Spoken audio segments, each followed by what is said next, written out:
Hello everyone, it's Yogi here. Happy Wednesday. And it's our Dimension SAL Day as well. So welcome everyone, and I hope you're ready for a spot of stitching, okay? And do not worry if you have not got a dimensions kit just yet. It's okay, we have back door and side door, you know it by now. Everybody's welcome. And think about it, if you have not tried dimensions patterns and their stitching kits, and give it a go. They're everywhere, aren't they? On Amazon, online, everywhere, and they've got tons and tons of beautiful patterns. So today, the pattern of my choice, and currently the only active dimensions pattern I've got, is Maggie's. Maggie the Messmaker. Okay, so last week we didn't get to do it. Last week we had our retreat week, and we had a really good time. We did yoga and everything, and maybe we're going to do another one very soon. But last week we had a little break, so I really miss Maggie. Okay, and if you're wondering what, let me just have a little adjustment here, a slight adjustment there, slight adjustment, just calm it down a little bit. Okay. Here we go. Hopefully, fingers crossed. And it's a little bit temperamental at the moment, but hopefully we're good today. If we ever get kicked out, we just come back for another stream, and I'll start a new one. Okay, so do not worry.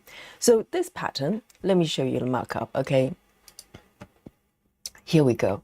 This is the full glory. So this pattern is by an artist called buffering, Susan says. I don't know why that is though. I do get a little bit of a warning here as well. Let's see how it goes. If it's playing up still, and guys, you can give me some feedback there. Oh, it's gone away. Okay, now it says excellent. So hopefully, fingers crossed, and it's going to be okay. Otherwise, you know, we can always start a new one. Hopefully we don't need to do that. But this pattern is created by an artist called Charles Wysocki. I think it may be a Russian name. I'm not sure, but I'm very drawn to the artist's artwork. There is another one. It's called Max. The I cannot pronounce the place. I'll have to think about it. There's another piece by the same artist. Involves a cat as well. Max the cat. I would like to start at some point, but not just yet. I want to focus on Maggie, and my progress with Maggie currently is this.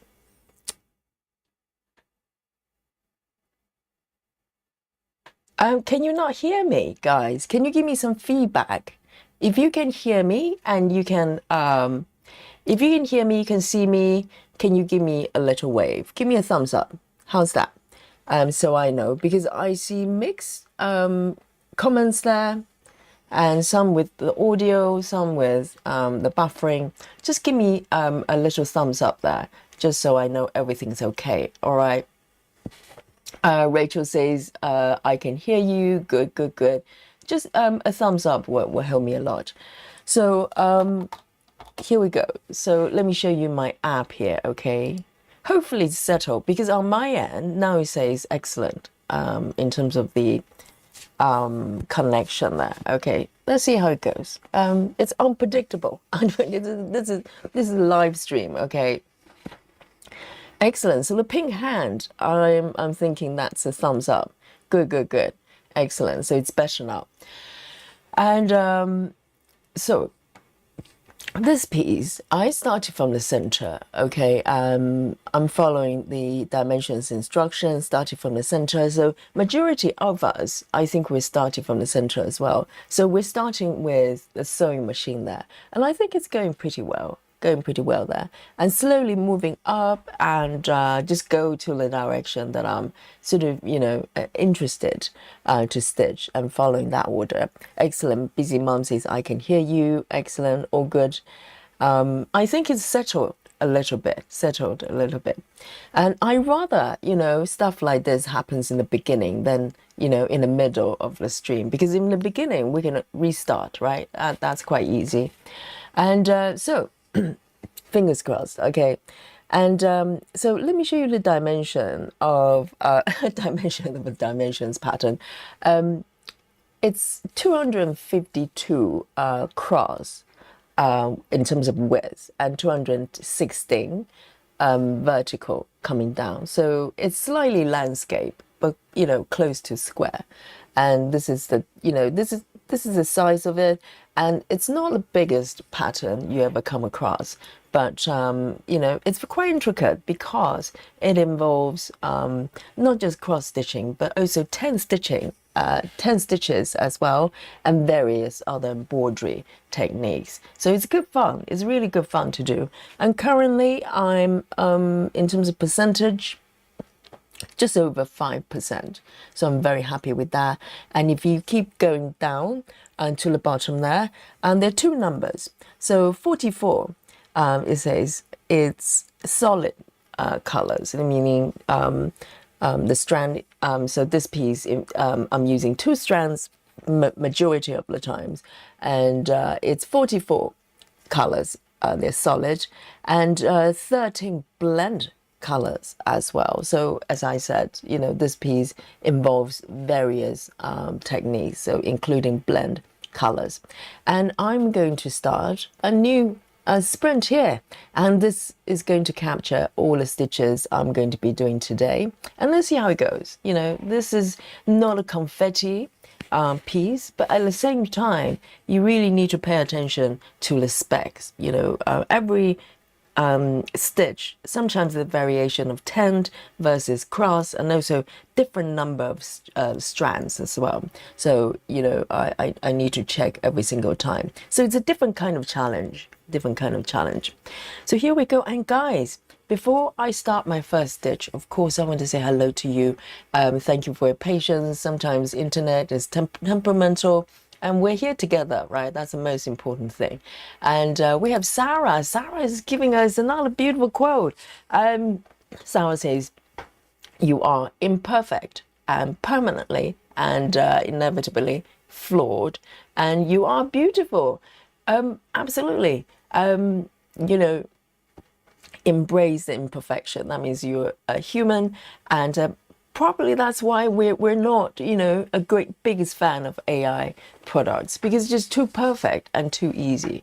Live and our physical body, whatever it is, my body, they're challenges, and they're it's profoundly flawed, and we love the humanity for it. So thank you so much, Sarah, and our Dragon Lady as well. Yes, Dragon Lady is a big fan of Sarah's quote as well, and welcome, Dragon Lady. And we also have Rajal here. Hello, and great to see you, Rajal. And Walk Away is also here as well. And Chelsea Summers, hello. Chelsea says, no, long time no see. Indeed, Chelsea, really good for you to pop in to say hello to us. Hope everything's well with live and everything. And we also, who else have we got? And Busy Mom is reporting from the work club. And we're here with you, Busy Mom. And Linda Diamonds says, hello, everyone. Hello to you, Linda. And Amanda is here to joining us today as well. And Laura Brown, hello. And Sarah VM. And who else have we got here? Love Drunk is back with us. Great to see you. And Marisolas as well. And Susan, of course. Oh, Susan, I've said hello, I think. And yes. And who else have we got here? Lefty Gemini. Gemini is here as well, and Rachel Morton and Suzanne as well. And let's have a look. Yes, all my favorite people, you see. And let me scroll down. And is it Dalby? Dalby Johnson. Haven't seen you for a little bit, have we? And great to have you back. And Mary Henry as well. Hello. And Alison Rennie is also here in the chat. And Michelle Fuller, of course, one of my favorites. All of you are my favorites. And so Michelle is reporting from Work Club as well. No problem. We keep you company. And I know, you know, we're here having a good time, put our feet up and stitching. And, you know, some stitches have to work. I know, it's not fair, is it?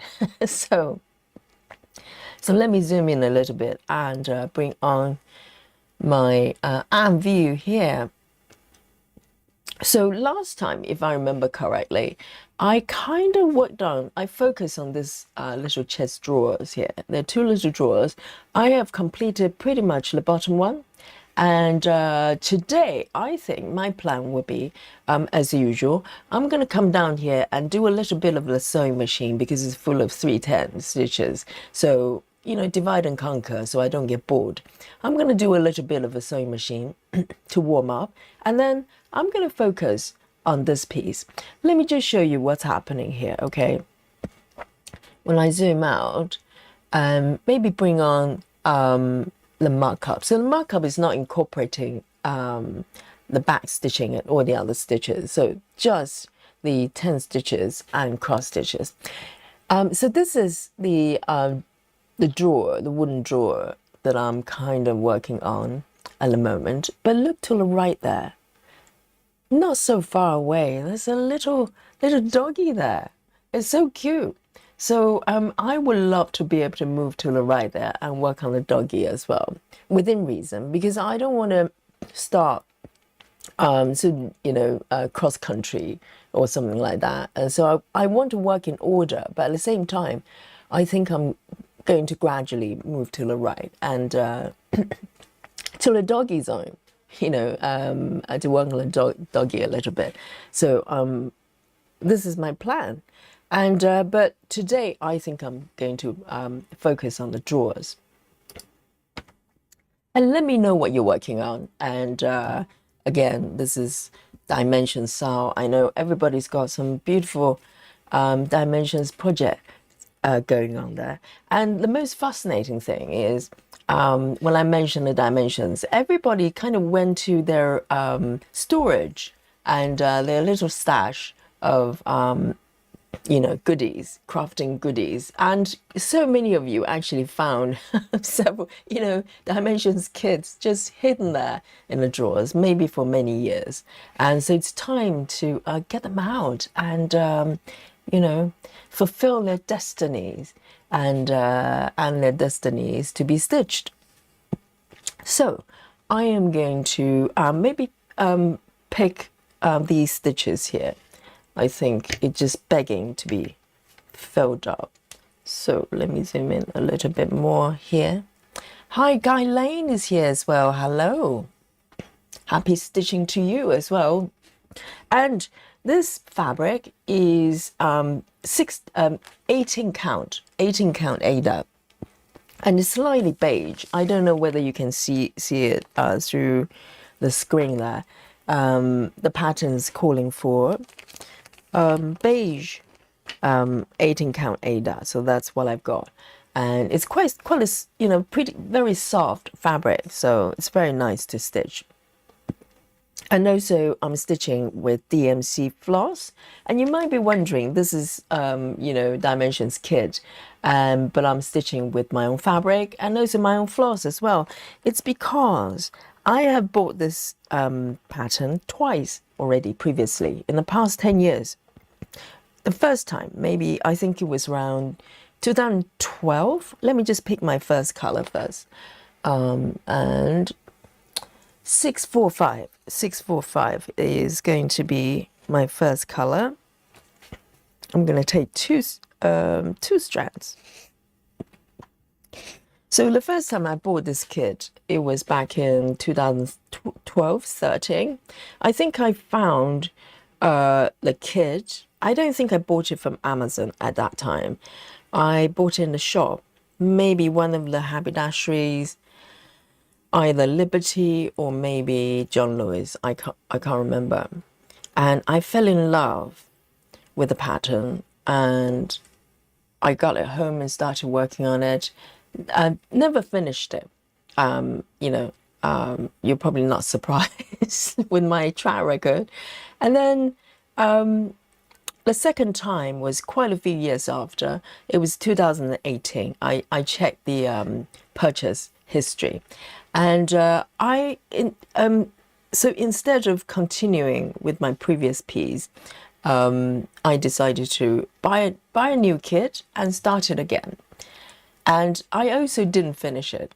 And today, as a special treat, I'm going to show you both pieces, at some point today, because previously I probably showed you one version and I thought I couldn't find the other version.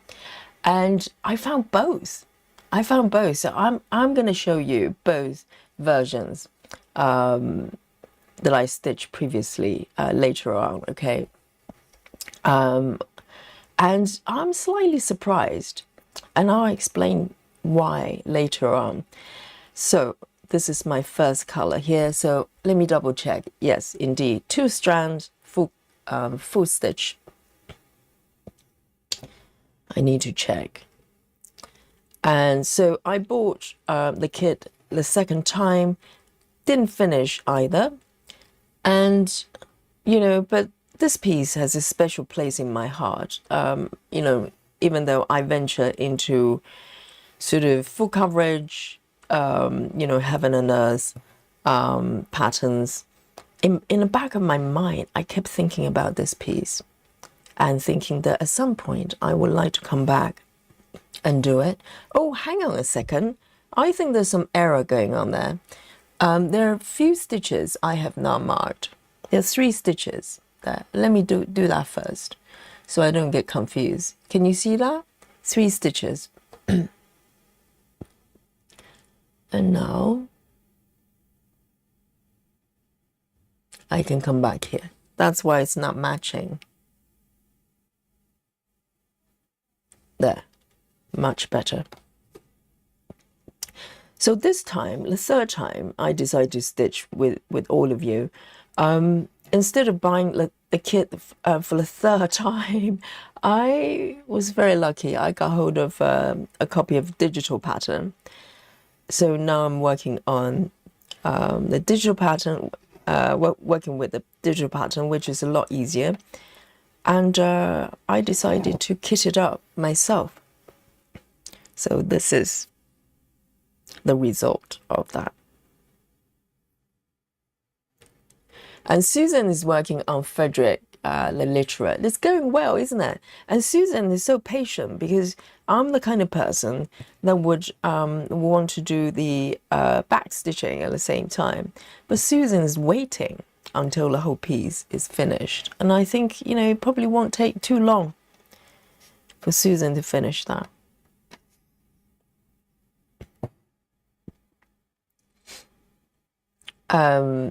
Amanda says that mentions white magic, 2 wolves in the trees at night. Amazing. Wolves are quite popular theme for stitching. People like wolves. Oh, Susan, yes, Susan, very well. Susan is keeping all important things on the list. Susan, yes, Susan's reminding Yogi that you're going to show us your previous start, and I will. Maybe around chocolate time or something like that, right? We can have a little break, and I'll show you my previous pieces. Yeah, it's interesting. It's interesting. Gayla, hello. Good to see you. Gayla says, I love this pattern. Me too. It's one of the patterns that just kind of following me at different stages of my life. And I just have this connection with it. I cannot explain. It's kind of woven into my life in some way. It's not just a pattern. It's part of the story of my life.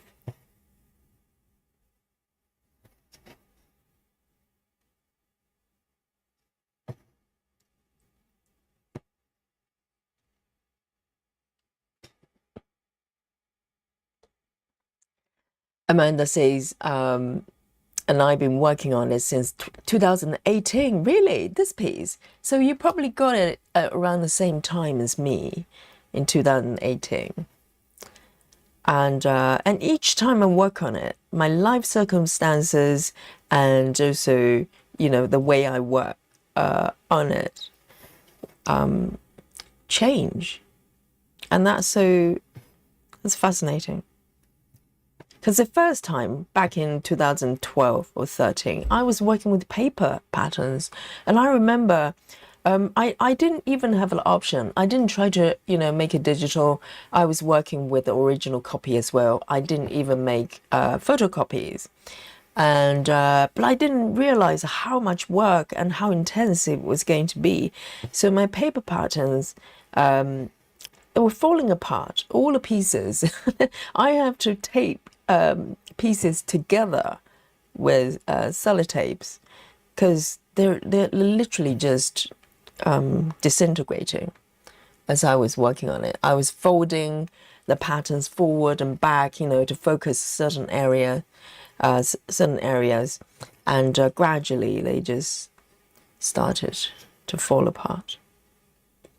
But the second time, I was working with the scanned copy, and this time I've got a full-on PDF. So very different experience. I really miss it, miss working on it.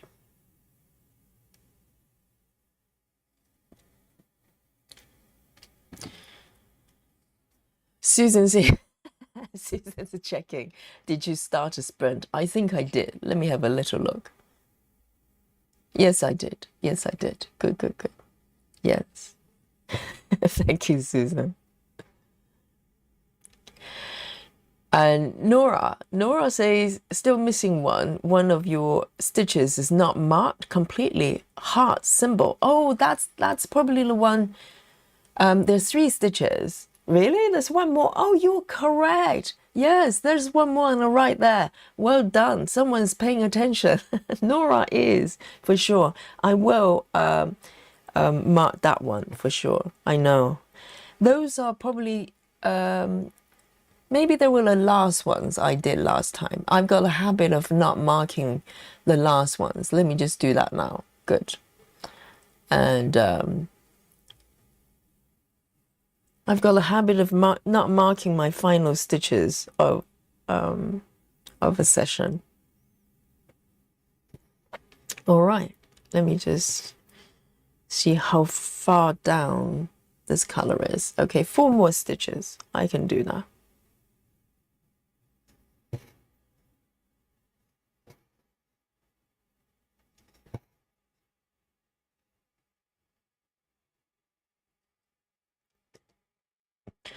Needles, hello.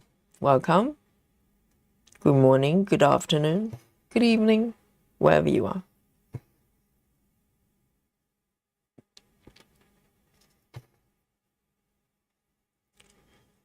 And Alice as well. Have you visited us before?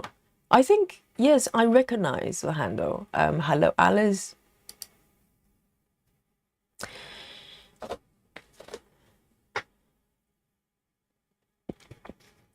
Chelsea Summer says, there's a little devil on my shoulder telling me to go home early from work to cross stitch. Oh, Chelsea's reporting from work club as well. Yes, I know.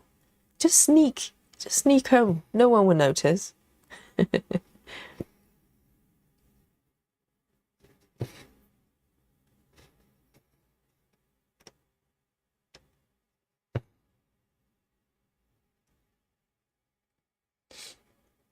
Maddie, hello.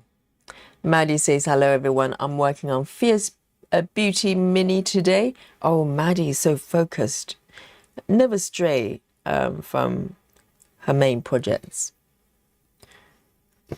We need to tempt her to do a dimension. 1, 2, 3, 4. One more.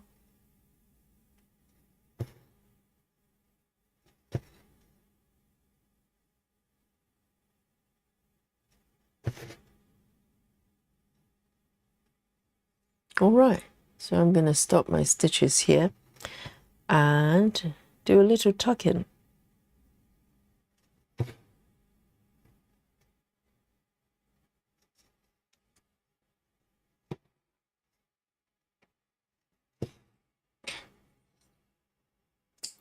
And with this pattern, this is not very confetti, so I'm okay with not having the 5x5. 645, 645. I'm going to put it back. And next one. Start to work on this area a little bit more here. A44, A44.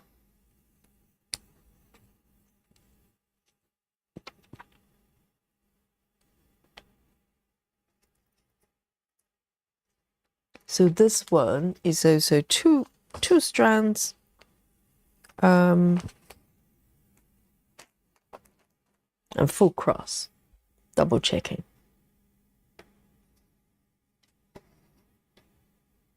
This fabric is so nice to work with. I mean, you know, I'm a fan of DMC fabric. So majority of my even weave are DMC fabric, and also this one as well. This is DMC Ada, I believe. 1, 2.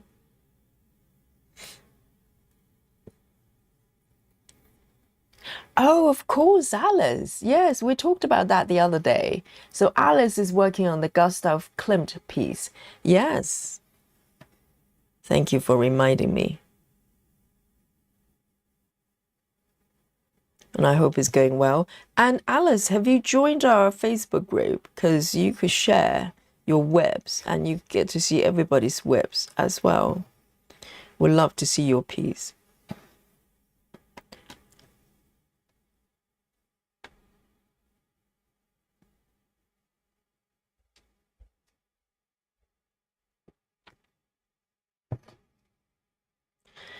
Busy Mom says, when I get home tonight, I'll be working some air stitching because I'm working on Quilt Room by Kim Jacobs. Oh, well done, Busy Mom. Yes, Busy Mom is working on Kim Jacobs' Quilt Room, which I do have as well. I have not touched it for a little bit. Okay, no words, Susan. And yes, but I am still trying to come up with a strategy to stitch it happily. So I don't know what fabric count Busy Mom is doing on that piece, but my version is on a 28 count, and it's slightly tricky because, you know, yesterday we talked about when you stitch on lower count fabric, it felt like you're making a lot of progress. Like this one, I can make, you know, like 20 stitches. Suddenly I can see, you know, the changes happening. Whereas if you're doing, you know, 25, not too bad, but 28, for instance, it takes a long time before, you know, you actually build up stitches in terms of the real estate. And so with 28 count and particularly a lot of air stitching, isn't it, Busy Mom? It's a test for your patience and for your focus. And I think, you know, I like to think it's the right fabric count, but at the same time, maybe this piece could be benefited with slightly larger stitches. I don't know. I'm not necessarily thinking about 14 count. I'm thinking maybe even 25. So it has a little bit more space to express the colors because the colors are so subtle. But I have to think about that. I'm not giving up on that piece. But just like the Gecko Rouge situation, I just want to kind of give it some time to breathe, and hopefully I can come back with kind of a new insight, new approach. So I don't like to force it. 1, 2, 3. Okay. This is a very nice warm-up stitches. It's just so good to do. Alice says, I've been meaning to join, but I don't have a Facebook account yet. And the piece is not very exciting yet. And you were selling it, Alice. Yes, it's about 450,000 stitches, and I've only done 0.1 of it. Well, that's interesting to see the very beginning of a piece of, you know, it looks like quite a sizable piece, because it's always interesting to see where on the pattern they start. And I think it's a reflection of someone's personality, the stitcher's personality. I don't think there's a wrong way of doing it, but it's always fascinating for me to see where someone chooses to start on a pattern. And it changes with every pattern, isn't it? Because this piece, you know, I'm following instructions from dimensions, but even without that, I'll probably start from the center, because that's where the sewing machine is, and also where Maggie is. I can't wait sometimes.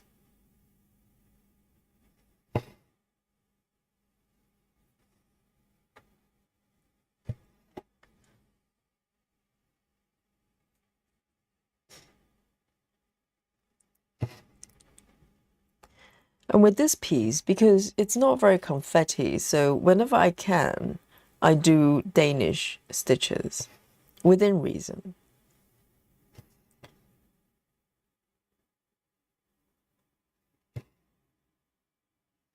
Or Danish method, rather.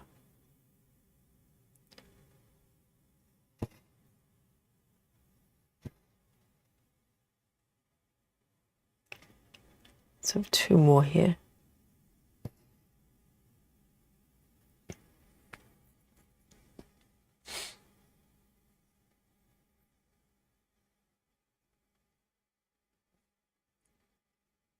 So Busy Mom is working on it on 20 counts. It's probably a better option, you know, Busy Mom, because that piece is so subtle, and by doing it with larger stitches, it kind of gives you you probably get more feedback in terms of, you know, what's happening on the fabric.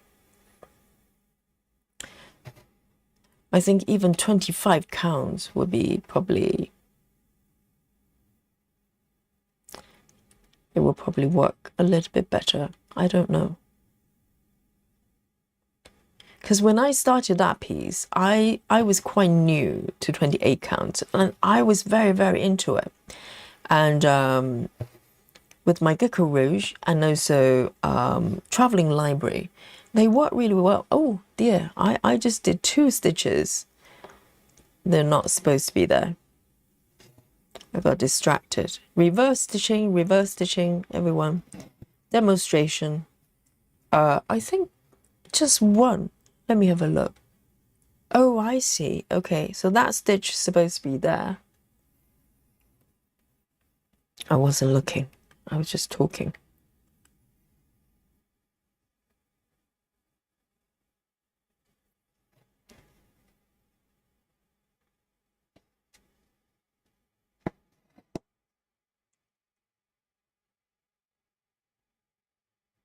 Busy Mom says, there's sometimes I think about putting it on the back burner.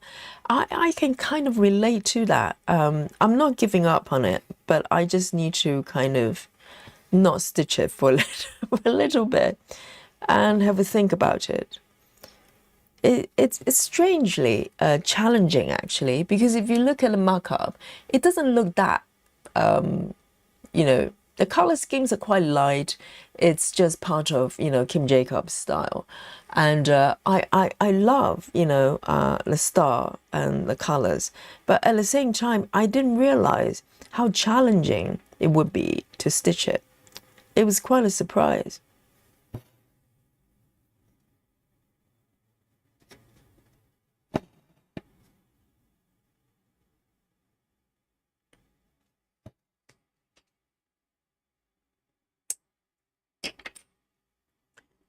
these ones, and there are about 3 more here I'm gonna do.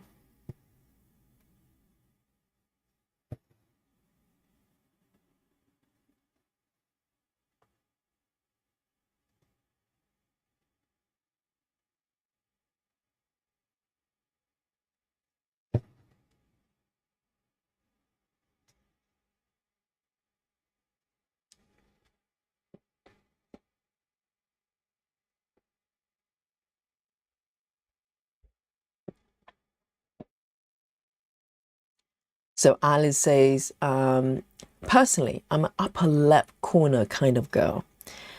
Yes, it's quite fascinating because I learned my stitching, cross stitching from Dimensions kits. And if you read the direct instructions from Dimensions patterns, they always tell you to start from the middle. And it kind of makes perfect sense because, you know, you fold the pattern, the fabric twice. So you find the center corner, not center corner, the center point, and you start stitching there. So when you finish the piece, you have very even amount of margins on the side. It makes perfect sense. So when I first discovered that you could start from the corners, I was floored. I only discovered that during around COVID time when I fell into the rabbit hole of full coverage. And I was seeing people starting from upper left, upper right, bottom left, bottom right. And I was thinking, how do you even find the right spot? You know, because I was always taught to stitch right from the center. So the margins are all equal. So, you know, I had no idea there's stitchers out there stitching from the corner, so I had to try. So now, most of the times I start from the corners, but there's some exceptions. 1, 2, 3, 4, 5.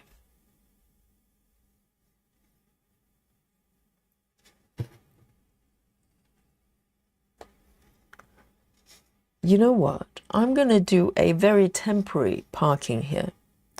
Occasionally I do that because I'm not really doing parking, but I want to build my stitches in order rather than start to flow away. So there's a very temporary parking thread there.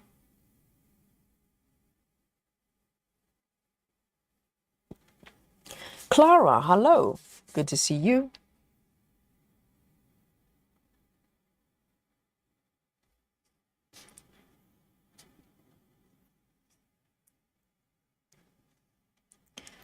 Let me have a sip of my coffee here.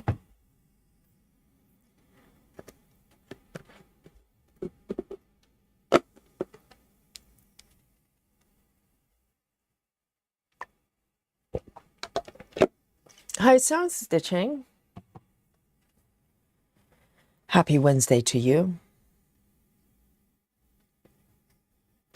And Alison Rainey says, I have Kim's Flight of Fancy Peas. I love it, but it's so light. It also has a bit of border. Yes, the famous border, Kim Jacobs borders, and which is pretty much 3865. Oh, is it like really pale? It's weird, isn't it? Because I'm stitching Kim's Dry Flowers. You probably have seen me working on that piece. It's also quite light in terms of, you know, if you look at markup, but it's actually not a lot of air stitching. You know, they're nice mix of quite earthy colors, and even though overall the piece is, you know, very light and fluffy, but the other ones I kind of just assume it's probably very similar, but it's not true. It's actually strangely challenging. I'm with you. I'm with you. Oh, 310, guys. 310 coming up.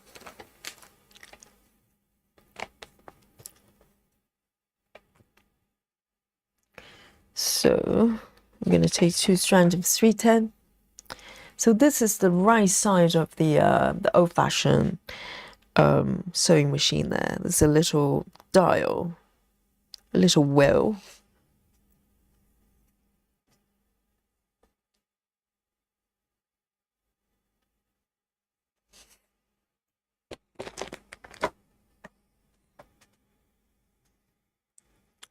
And Clara says, I was late to the class doing paperwork on roof replacement. Oh my goodness, like grown-up stuff. You need to have a roof, so that's urgent. And Clara says, Yogi, did you show the two Maggies? Not yet, not yet. So you haven't missed it. I'm gonna do it around the chocolate time, so we can take a little break, and I'll show you both versions. I'm really happy to find both, to have found both, because last time I only showed you one version. But I'll do that in a little bit. And Mary Henry says, I'm going to be starting my stitching project next week. It's a dragon in the forest for my sister. So Mary, are you stitching right now? Or you're working on a different project?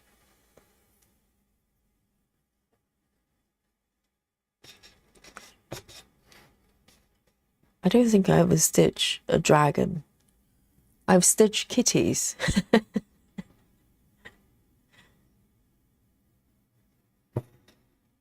I never, never tried dragons just yet.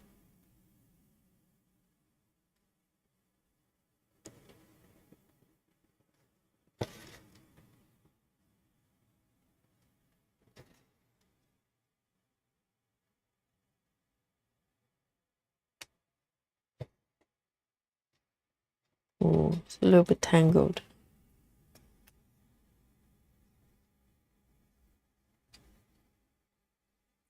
Hi, Mandy. Welcome. Great to see you.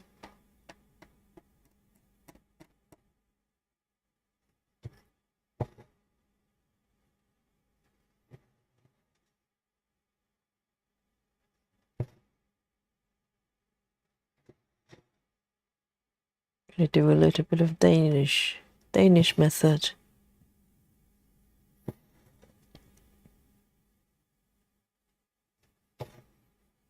And also Danish method was the first method I learned was cross stitching as well, because you guys probably know when you get the dimensions kit, they always come with very thorough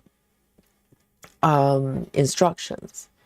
And nowadays I think people rely on YouTube and everything to learn different stitches, but I remember at that time, around 2012, I was reading the instructions very carefully and learn. They give you like the order you're supposed to be stitching. So Danish method was actually my default stitching method. And later on, I realized you can do a full cross at a time. That was new to me.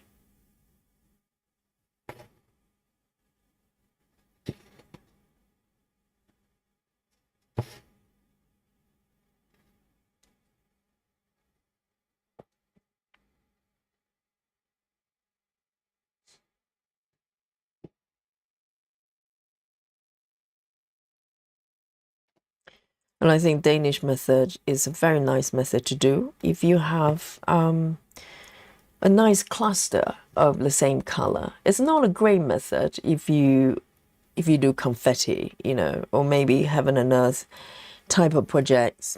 It's probably not a great type of patterns to do Danish, because everything is intertwined together.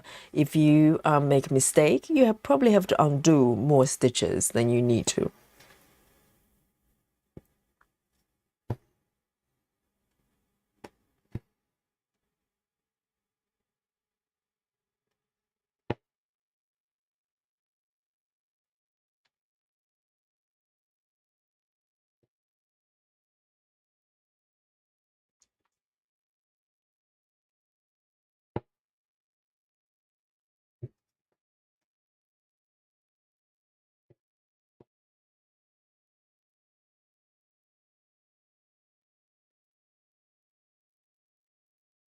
And W. Johnson says, you're so close to be able to work on a kitty's face. Exciting.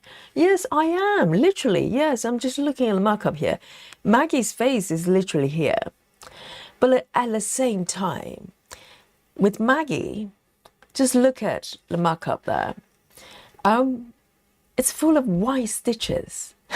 It's all white and a little bit of grey. So again, just like the sewing machine, it's going to be a little bit of a divide and conquer. You know, I think full on Maggie might be a little bit intense. I think the face is kind of okay. It's got black and white, but the body pretty much below the sewing machine here, you know. The whole area, just white stitches. It's Maggie's belly.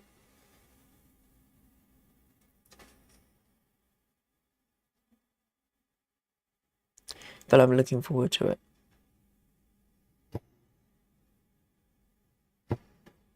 Whoops.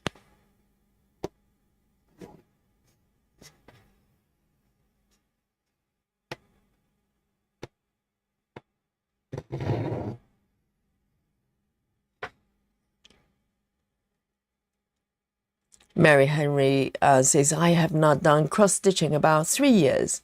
And that one was a winter scene with a stag and a female deer. So looking forward to start stitching again. Amazing. So 3 years. Yeah, sometimes I'm trying to recall. Because prior to the whole full coverage rabbit hole, cross-stitching was kind of one of those things, one of the crafty things that I did. And, you know, I would be very into it for a little while if I'm stitching a pattern. And then I would, you know, kind of move on to other things. And I was primarily a knitter. So I did knitting, I did, you know, I tried to try I love trying different things. So I have done a bit of quilting, or maybe a bit of sewing, making little bags and stuff like that. You know, I tried everything. And so I'm sure I probably have had big gaps or periods of not stitching. Because then again, stitching wasn't my main activity until, you know, recent years. So 3 years not stitching. And what makes you want to come back and stitching? Did you kind of spot a pattern you love? Sometimes that can be a trigger, isn't it? If you just see something that you just love to stitch. So you have to.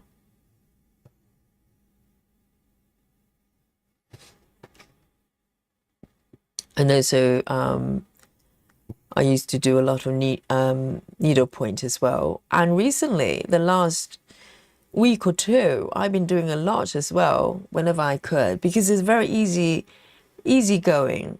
Not that many colors to deal with, and you get to work with yarn as well.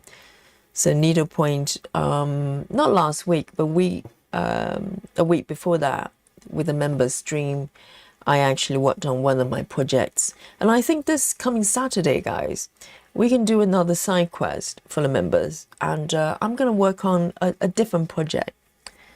And I'm really enjoying needlepoint as well. It's a kind of nice, you know, counter activity from cross-stitching, because it feels like cross-stitching, because needlepoint, if you're familiar with it, it's 10 stitches. You're doing 10 stitches, but you're working not with sort of stranded, this type of thread. You're working with yarn, just like, you know, knitting yarn. And so it's really nice combination.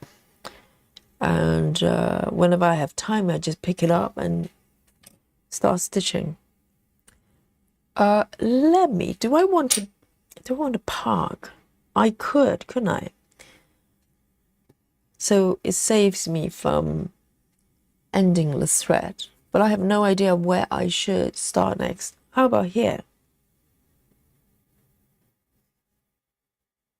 Or in fact, I can just keep stitching for a little bit more with a 310, right?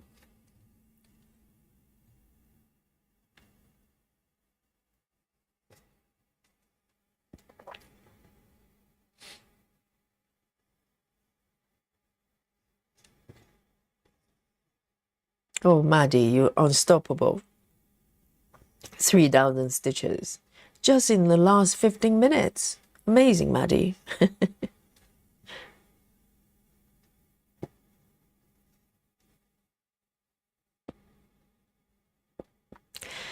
Mary Henry says, my first love is knitting, and I'm of retirement age now, so I have more time to enjoy other things. Yes, we have a lot of stitches here as well. And I think, you know, when it comes to crafting, there's a lot of crossover. And I know we have stitches that do diamond painting as well. And what else is popular? A lot of knitter and doing crochet as well.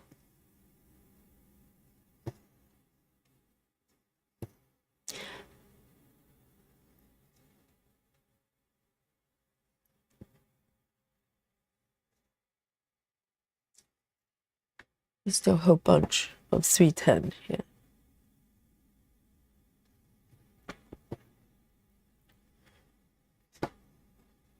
And I think it's probably a good thing to have sort of, you know,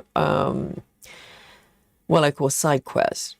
Just slightly different kind of crafting things that you do to counteract, kind of reset, really. So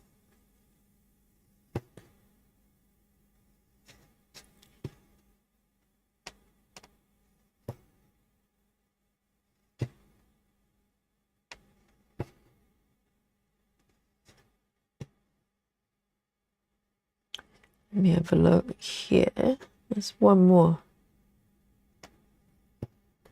Do I go all the way to the left? Why not?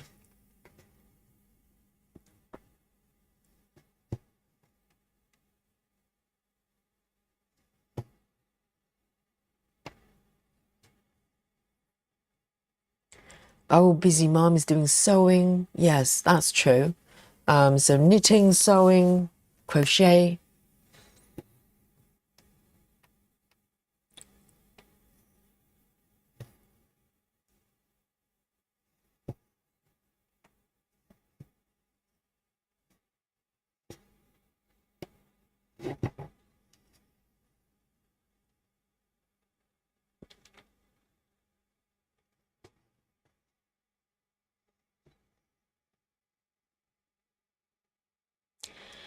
Manny Gigi, hello. Manny Gigi is asking, do you like any brands besides DMC? Yes, I do. I'm a big fan of CXC as well. And I do have stitching kits that come, they kind of came with Egyptian cotton as well, which I enjoy. They feel slightly differently, but I like that as well. To be honest, all the threads that I've stitched so far, I like them all. I have not come across anything I particularly don't like.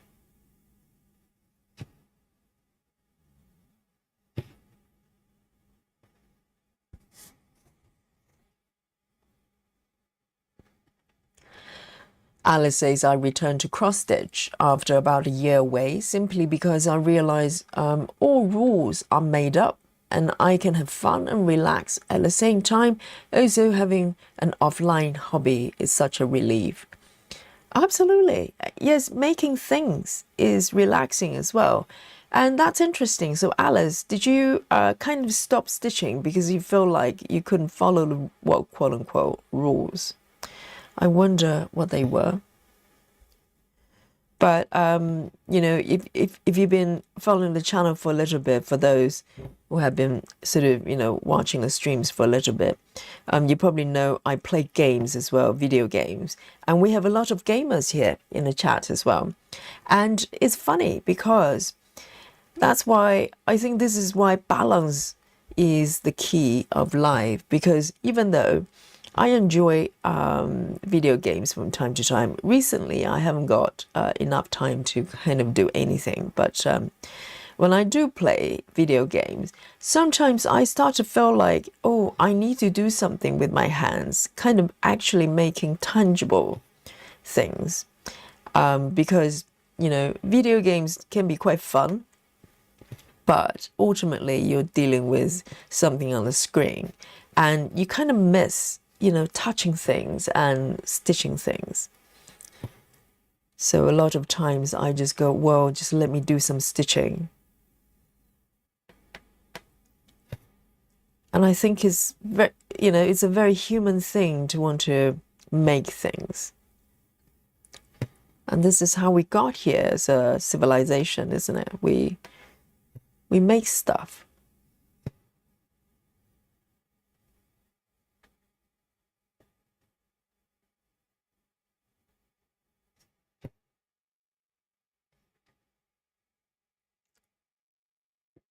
Dragon Lady says, I love to do anything that involves threads of any kind, thread, yarn, string, and even cording. I never tried cording. Is that a kind of a thing on its own? And but yeah, me too. Anything to do with fabric. So I'm not into stuff that's I'm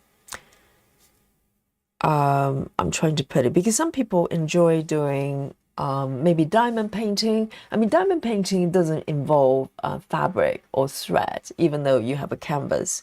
Maybe that's why I'm not particularly drawn to. And but also there are other activities. Sometimes people like to work with kind of making jewelry or stuff like that. I'm not drawn to that because, you know, ultimately I enjoy working with threads.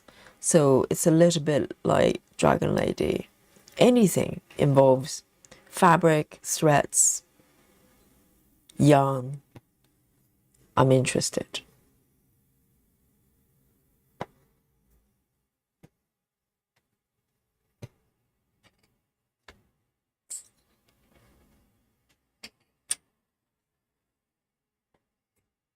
All right then, that's my 310 finished, and I'm gonna go move up a little bit and work on this wooden drawer here. Let me have a look. So this part is a little bit more involved because I have to double check, but a lot of them are 10 stitches and also blend colors as well. So let me have a look. Yes, instantly I'm starting with a blend color. So this one is a blend of 676, 676, 676 and 730. What's 730 then? 730 is a green. 676, 730.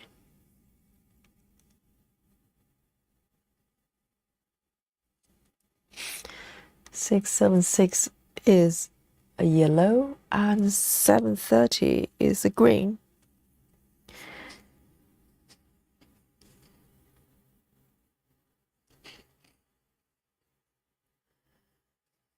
I need to top up my 730.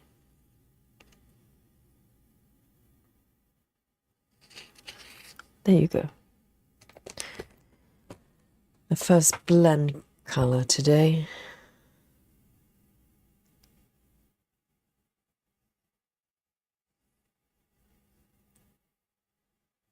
So this is my blend.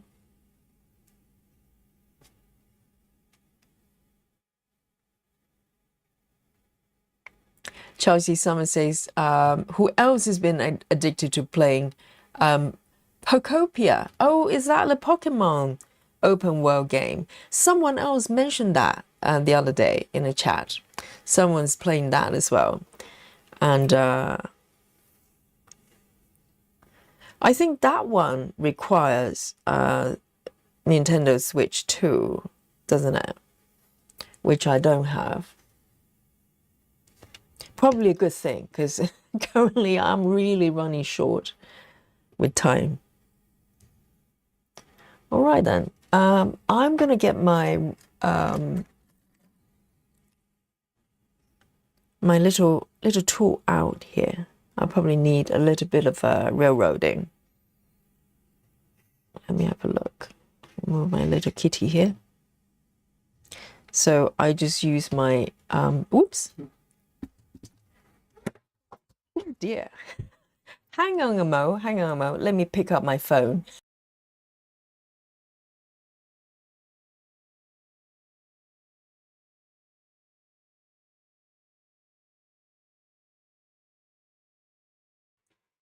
Okay, my phone, where I look at the chat, just fill up the desk. How wonderful. This is all live, guys.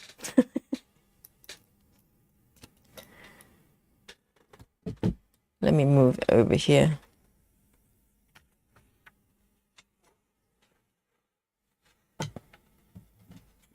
Because the tripod I'm using for this little phone is not very stable.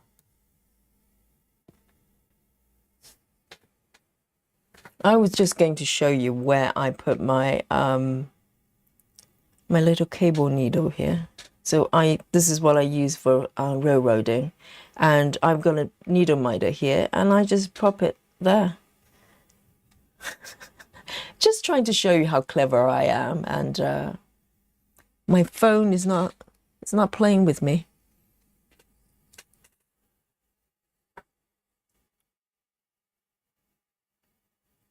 Okay, here we go.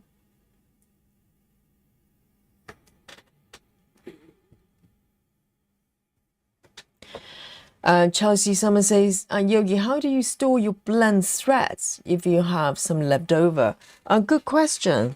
So I'm just using my regular master set. Okay, so this is my master set, the floss cards. You guys are probably familiar with it. And I just dog my needles here. So the way I do it with blend colors, I dog on the first number. So for instance, this one is 676 plus 730. If I have left over, I would dog my needles on 676. Make sense? So I know, you know, and I can look at the color instantly. I know these ones are solid colors, just 676. And but if it's got green blended, then I know it's you know, 676 plus 730. So just keep things easier. So I don't need additional kind of ways to keep them. Hope that makes sense.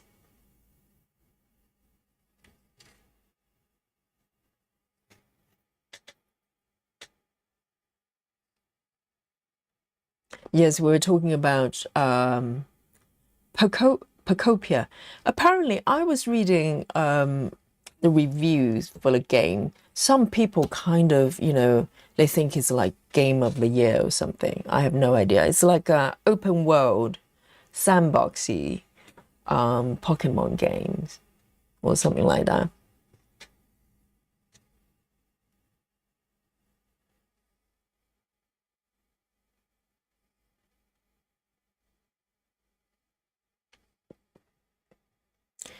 Alice says, I was doing all the stitches of certain color in my first project, and the fabric was very big and so overwhelming, but I was following my teacher's advice and tried to make the back pretty. Oh my God. You had a teacher, you have teachers, stitching teachers. Who are they? What stitching school did you go to? It really depends on what kind of project, isn't it? because with full coverage, with a lot of confetti, I don't know what is considered pretty for the bag. I have no idea. With this type of pattern, yes, potentially you can make it very tidy, but this is a very different type of pattern. And I think pretty bag for me is simply, oh, I forgot to, okay, let me just do this, is not to have floating threads. I'm not obsessed about everything lined up, you know, really, really nice. But I just want everything to be tucked in. That's kind of my thing.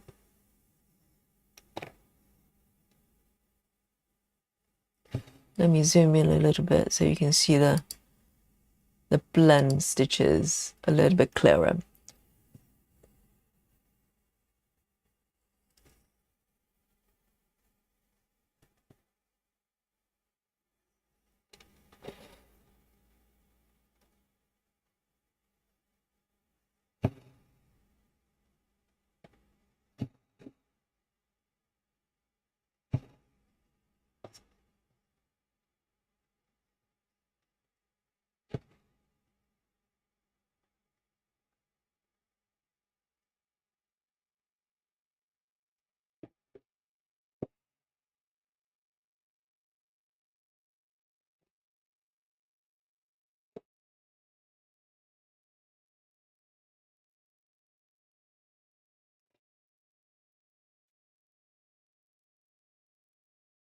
Let me just mark these ones.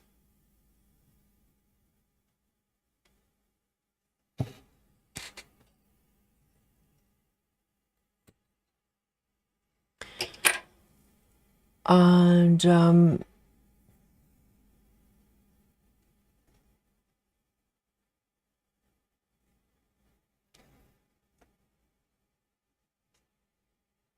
I think every stitcher probably has their own sort of things they kind of consider important.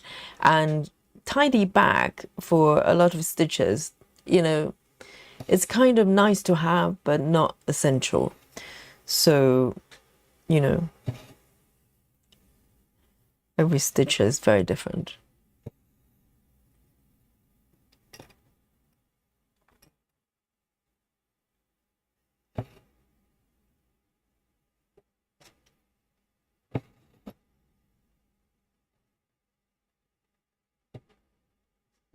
Can you see that? So this is a benefit of railroading.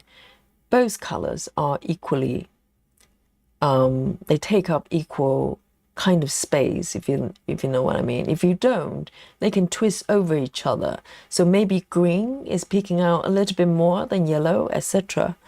So this is why I put a little bit more effort with blend colors.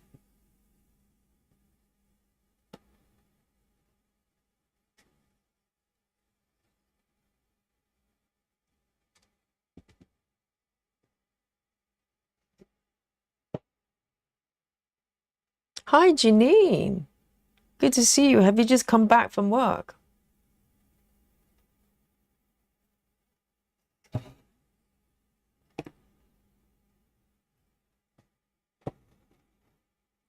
Alice says, I didn't know Yogi was a gamer. I have to check out those videos. I know, yes. I've been playing video games since I was a kid. I grew up with video games because my dad was a video game player as well. So he was finding all sorts of excuses, using us as an excuse, and just buy all sorts of consoles and games. So yes, I grew up with a lot of video games. And I continue to play as a grown up.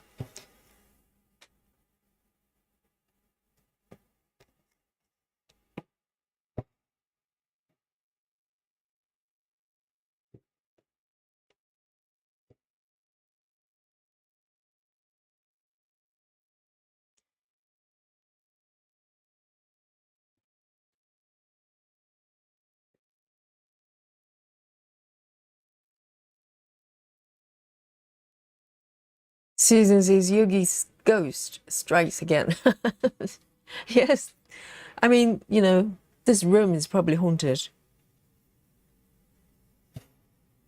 Wouldn't surprise me.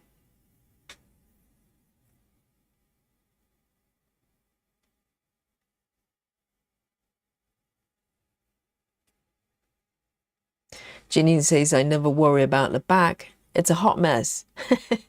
I know. It's you know, you have to flow, you have to stitch in a way that is kind of making, you know, makes sense to you, because you don't want to put so much emphasis on the back if you're not enjoying stitching the front, you know, that doesn't make sense. So it's within reason for me as well. And I'm kind of trying to be more relaxed about the back as well recently. I'm trying to kind of allow myself to carry my threads over kind of stitches a little bit further, so I don't have to start and stop that frequently. But, you know.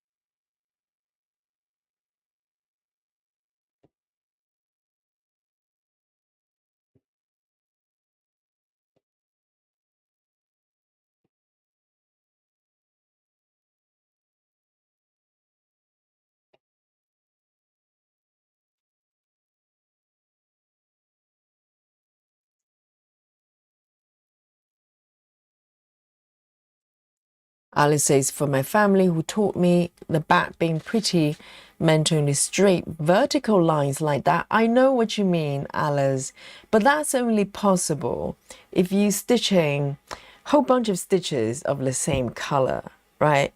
Because if you think about, I don't know, Alice, whether you have done patterns like Heaven and Earth, that's a totally different deal. If you're looking for that vertical line, you're probably going to be sobbing in no time, because it's not really possible. Particularly confetti area. If you look at the back, yes, I think your teachers will probably have a heart attack. I think with patterns like this one, it's possible, and I'll show you later on with my two pieces, and because with those pieces, I was following the instructions from dimensions. And if you stitch in the way dimensions tell you to, your back could be very, very tidy.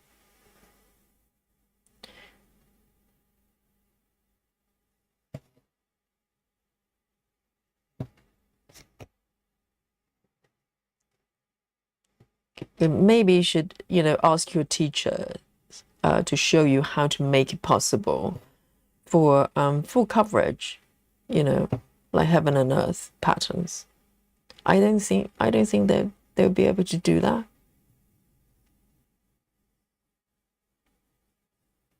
I'm going to keep going.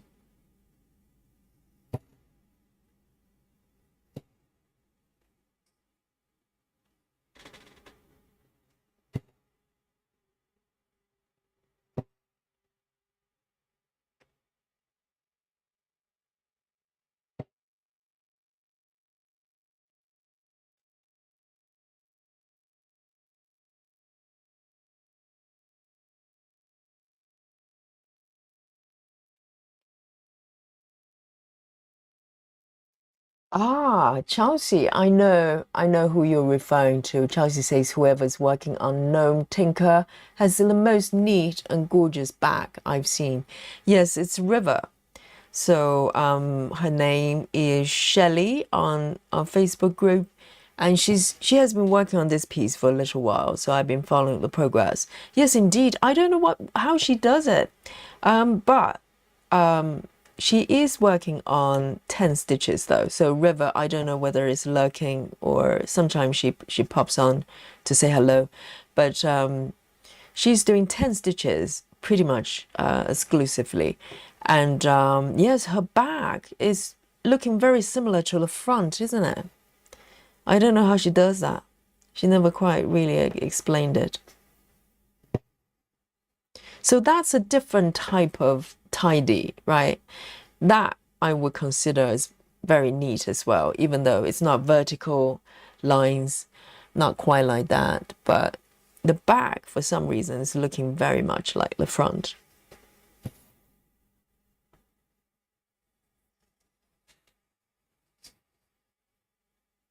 Janine says, just back from work, I'm going to struggle with my old whip tonight. Which one? And Janine says, it's a mess. I improved so much since starting that. Oh, I see. That's nice to know, isn't it, Janine? I get that sometimes as well, or at least I like to think that. Sometimes I look at my older pieces and go, well, I can do so much better now. Maybe. But maybe, I don't know, maybe that's why I kind of worked on, this is the third time I'm working on this piece, because each time, I wouldn't say I'm stitching better now, but I have more, I've learned a lot more, obviously, and also by stitching, full coverage, kind of heaven and earth type of patterns, you kind of approach stitching in a very different way. So coming back to this piece, which I have stitched twice before, I'm kind of approaching it differently as well, and that makes it fun, isn't it?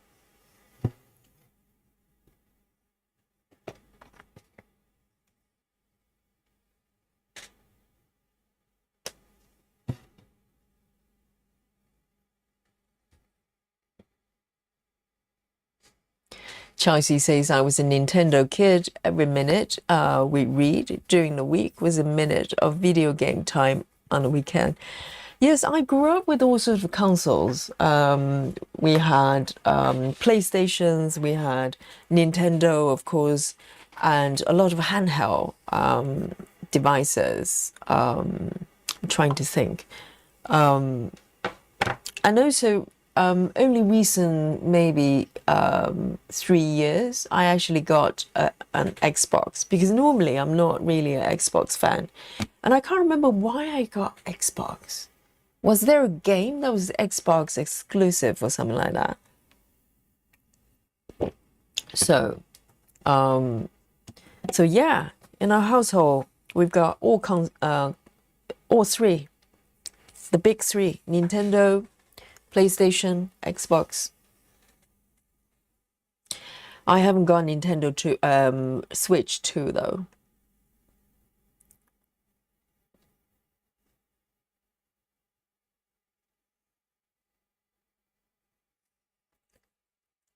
What's the sizzle? Hello. She says, I have found that beautiful stitching done one stitch at a time. Sounds silly, but that's the truth. Yes, absolutely. We can only do one stitch at a time. Doesn't matter how fast you stitch or how slow.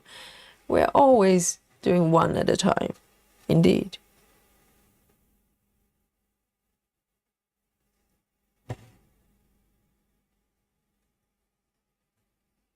Even Kamari cannot stitch 5 at a time, okay? Even she has to do one at a time.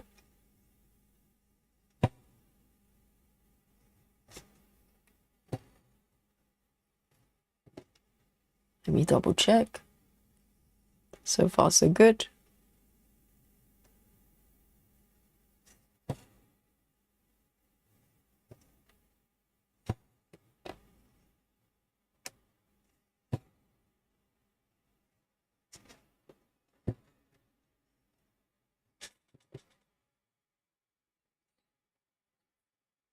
Alison says, exactly when it's all the same colors, you could be possible, but especially with parking. I find it very hard to keep everything clean looking. Yes, I mean, if you're parking, you're probably working on patterns that are a little bit more complex than, dimensions, for instance. And yes, the definition for a tidy back is very different for that kind of project. Well, I think a great way to gauge whether, you have gone too far with following the rules is that if you stop enjoying stitching, that's probably a good sign that, something has to kind of relax a little bit.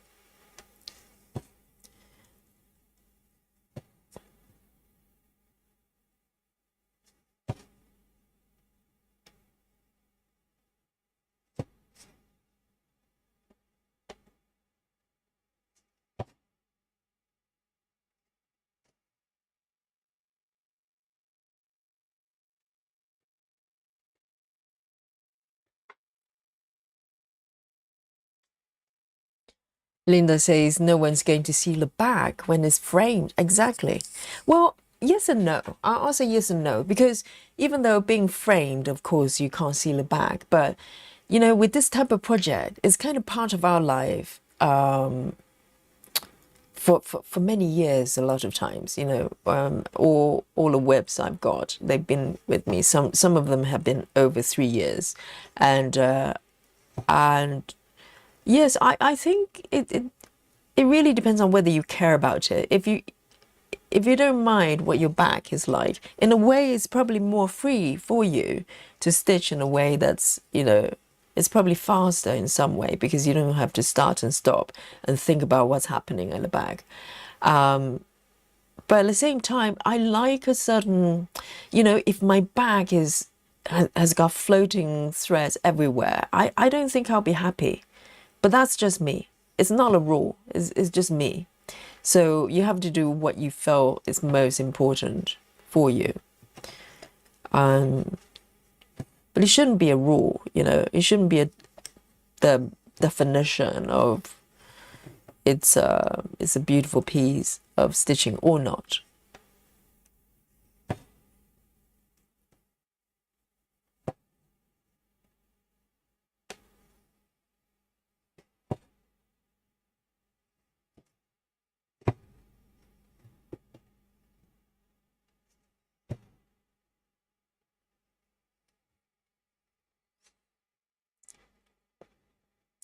And Sanet, is this Sanet? 1443 says, hi, I was wondering what that tool is that you're using. You're probably referring to my railroading tool. I don't know, Sanet, I don't know whether you knit. This is actually a knitting tool that I borrowed to use as railroading. There are tools that are designed for railroading. Let me see if I can find it. Apparently, I have one of them, but I actually don't use it. So something like this, I think I've been told, mysterious items in my drawer. This is supposed to be a railroading tool, and you kind of use it the same way. Can you see that? And kind of works, but I prefer mine a little bit chunkier. So I actually, for the longest time, I've been using one of the cable needles from knitting. And you can get these very cheaply. They come in different sizes as well. Normally 3 in a set. So they're thinner ones, like these ones. So I think they probably came in 3.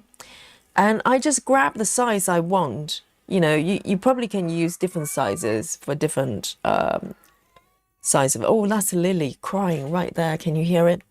So I just happen to find this size really easy to use, and the shape as well. So, I can just prop it on my needle minder here. I was showing it earlier on. So my hoop is slightly diagonal facing me, and this I can just leave it like that on top of my needle minder, and it stays there, so I can just grab it anytime. So this is how I do it. But it's a cable needle for knitting. If it works, it doesn't matter what purpose it's being made for. That's my philosophy. If it works, I don't question it.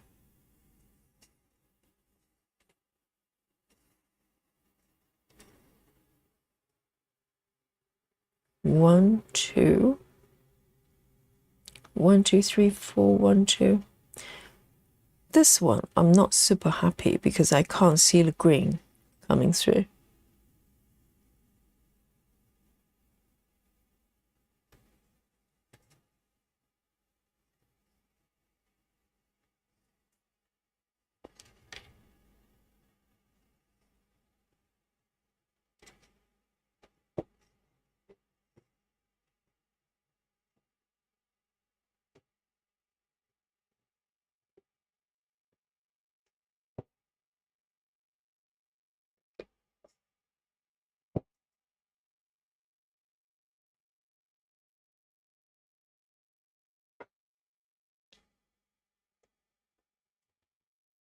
Nido says the goal is to create and for you, the artist, to be happy and love what you do, however you do it. Exactly.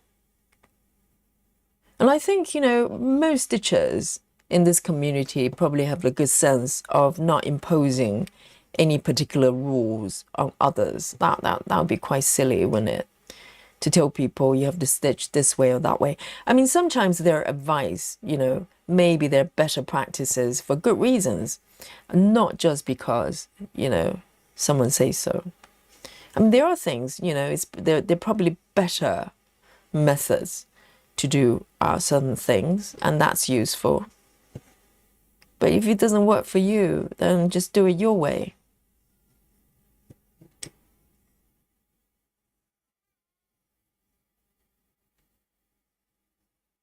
One, two, three, four.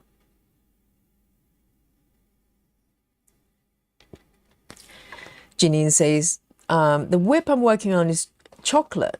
Chocolate by Randall Spangler was my first Haid, my first 25 counts, my first with parking, first true coverage. So I think it started 2020 or so. Oh, that's special then. That's quite a special piece where you, you know, working on these techniques for the first time. I'm trying to remember my first piece. It's kind of a little bit hard to define which one is absolute first. I'm trying to think. It may be the quick stitch version of the cake shop. I'm trying to think. But that piece I didn't continue because I decided to work on the full size later on. 1, 2, 3, 4, 5. Okay, I'm going to keep going. So that the quick stitch version is no longer part of my whips.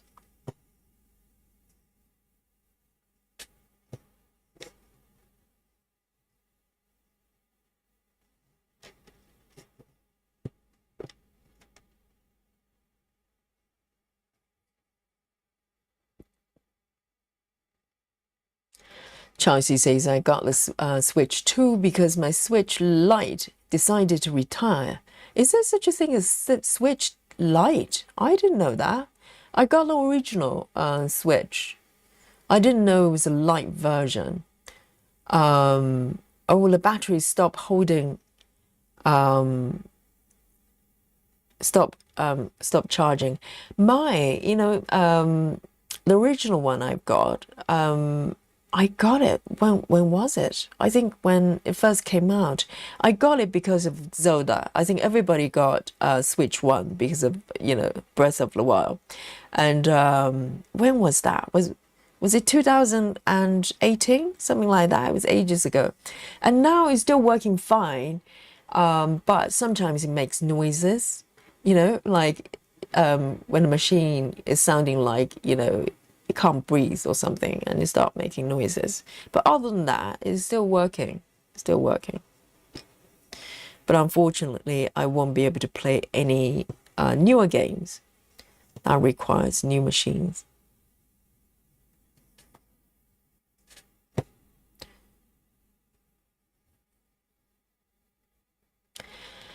What's the Sizzle says, I'm stitching Maggie, the Messmaker too, but today I'm stitching miniature houses. Oh, that sounds lovely. Is it dimensions as well? And oh, it's from a book, as in a book of patterns. So she says, the book I have has 9 of them. I have finished 3 and starting 4, 18 count DMC threads. That sounds like fun, actually. Miniature houses.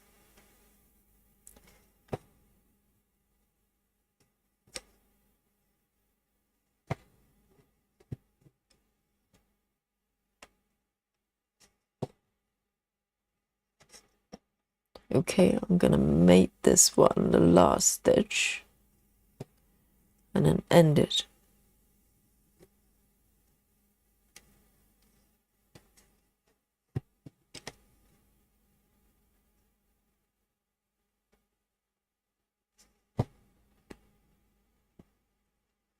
And I think one of the biggest changes working on this piece 3rd time around is that I'm kind of managing everything from the front, whereas previously I would be kind of flipping the project back and forth to start and end threads.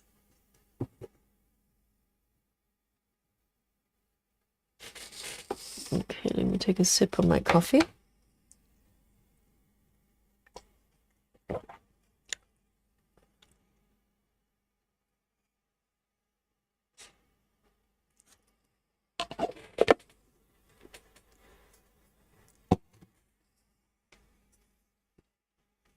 Chelsea says, when you enter your cross stitch in a fair or competition, they don't look at your or consider the back. If they so if they don't worry about it, I don't worry about it. Oh, there's a competition, is it? I'm definitely not in it. Yes, that's a very different kind of, you know, consideration. Well, I think the bag only matters if it's if it matters to you, not because it matters for someone else. Because my bag, you know, the fact that I don't like floating stitches, no one else cares. No one ever, you know, tells me what to do. But because I care enough that I'm willing to put in sort of effort to make it a little bit tidier. It makes me feel better, but no one else. So it's entirely just my own thing.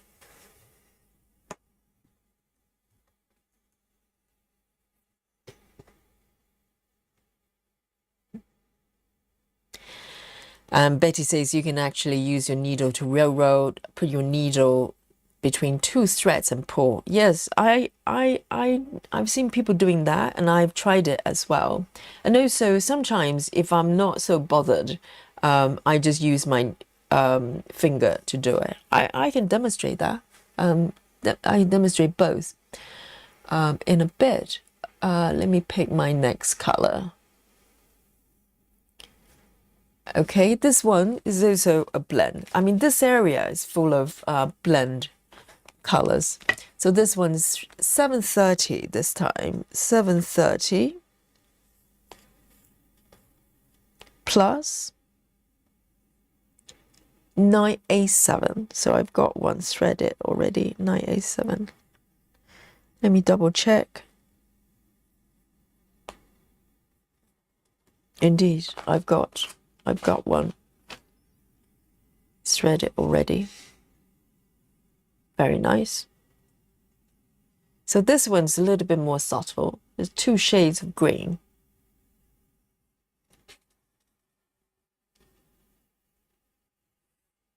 So let me start my stitches and I can show you what Betty meant. So there are different ways of railroading. It depends on how you want to do it. I'm using a tool right now because I find because I really want these stitches to be, you know, these colors to be nice and even laid out. But sometimes you do it just so, you know, if I'm not doing blend colors, I'll probably do this method I'm going to show you. Let me just do one leg first. So normally you only do the railroading for the second leg because no one cares about the first one. It's being buried.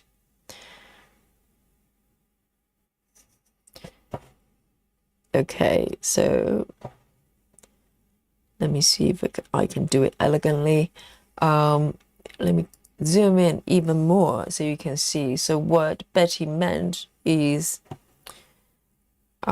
basically as you complete the second leg, instead of just putting your needle down like you normally do, you actually take 2 threads and split in the middle, put your needle through, and complete the second leg like this. So as you pull it down, you just naturally split the 2 threads, and then hopefully the 2 threads will line up nicely. So this is one way you can do without using a tool. So it's a preference really, because I find having to I think if you're very skilled, you probably don't need to do what like I do. You probably don't need to guide your threads like this. Some people, they just, you know, pull it through like this and know where to insert their needles. I find it a little bit fiddly, so I prefer doing it with tools. That's it. So that's another way of railroading. And sometimes I just do this. Let me show you.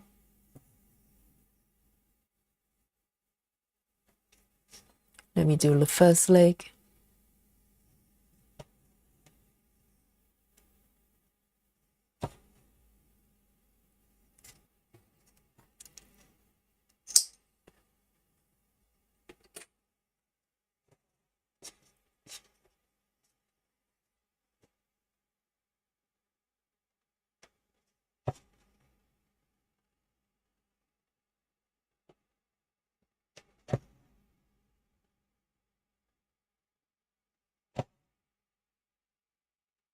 So sometimes, you know, if I just want the kind of threads to line up reasonably tidy, but not to the point of like these ones, you know, not as tidy as this. Sometimes I would just run it through my finger, my index finger, as I come down. So I just do something like this, maybe give it a little going back and forth and pull it down. So normally it produces a pretty nice result.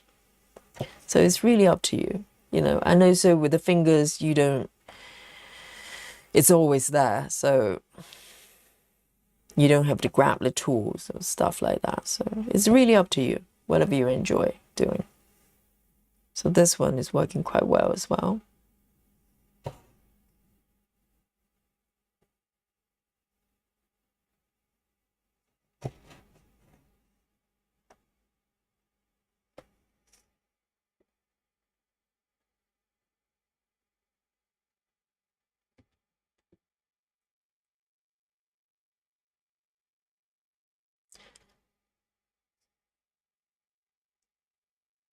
Sana is asking for railroading. Yes, I have just demonstrated 2 different methods. And the third one I'm going to do, of course, I'm going to be using my tool. So normally you do the first leg as normal because you can't see it. The second leg, I normally only do it for blend colors like these ones, and also lighter colors like those yellow colors. And particularly for larger stitches, I will only do it for 2 strands, of course. Single strand stitching, I don't care, and I don't think people railroad single strand, right? So as you pull it down, you can see how tidy the stitches look, and it's important for you know, blend colors, because you want both colors to come through evenly as much as possible. So this is the benefit of railroading. It takes a little bit of effort, but again, as a stitcher, it makes me feel better. No one else cares, okay? No one's going to scrutinize and zoom in this close and look at my stitches. It's only for me. It's only for me.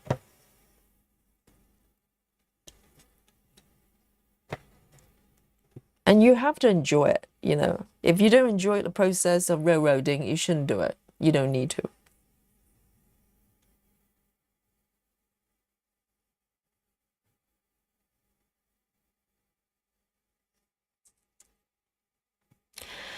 What Cecil says, the book is 1 hour cross stitchings, circa 1992. Oh my goodness, it's history. Yes, so it's an old pattern, is it? So each one's supposed to take 1 hour to stitch. Yeah, of course. For me, it would be 10, 10 hours.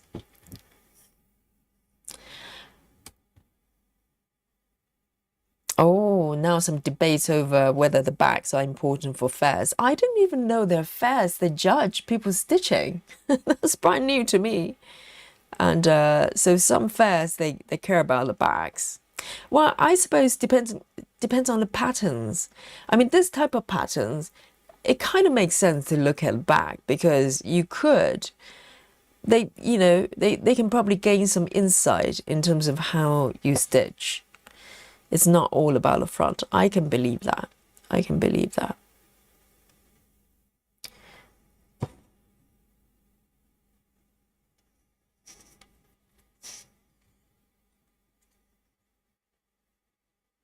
Laura, hello, good to see you. Laura's eating chocolate cake and babysitting my daughter's Tamagotchi. Really? Do people still do those? Tamagotchi, I think, I don't know, maybe they're new ones. It used to be like a little badge, like a little, I can't describe it, a little capsule with a little egg, digital egg in it. I didn't know people still play those. And kids used to be very sad when they, sometimes it dies. It's very upsetting. And chocolate cake as well. Wow.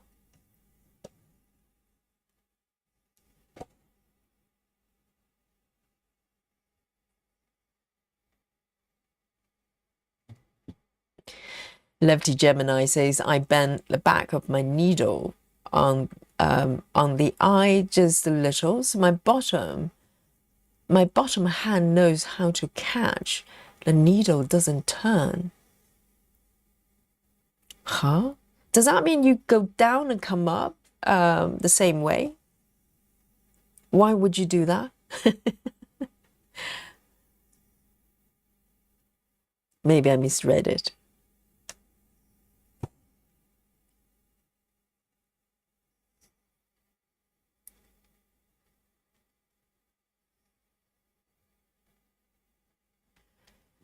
Amanda says, I learned railroading is sticking the needles in between the threads. Using a laying tool to keep the thread straight is typically called laying. Oh, is that different? I just categorize all of them, this type of activity as railroading. So what I'm doing is laying, is it?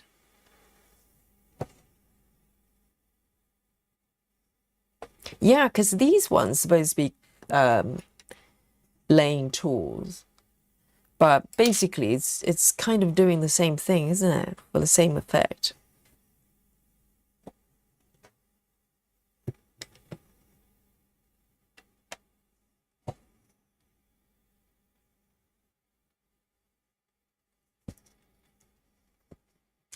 What Caesar says, yogi from a fellow yogi. I'm 77 years old and I have found that all patterns, no matter how old, are timeless and useful always. Yes, patterns don't go out of fashion or necessarily, well, the subject matters may, maybe if it's super modern, it's probably going to go out of fashion a little bit sooner.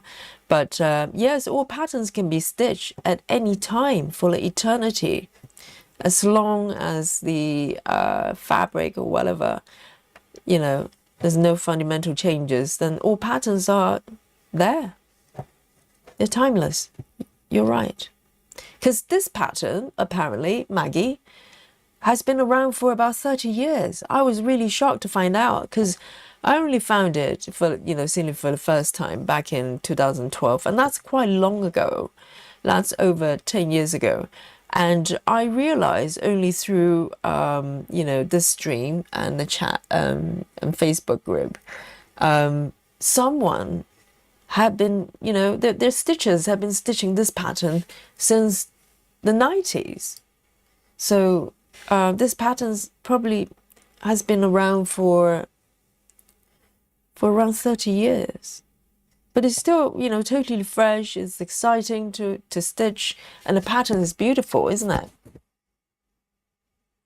And is it chocolate time? Oh dear. Okay, let me do a few more stitches and bring this this color come to an end, and we can move on to our chocolate time.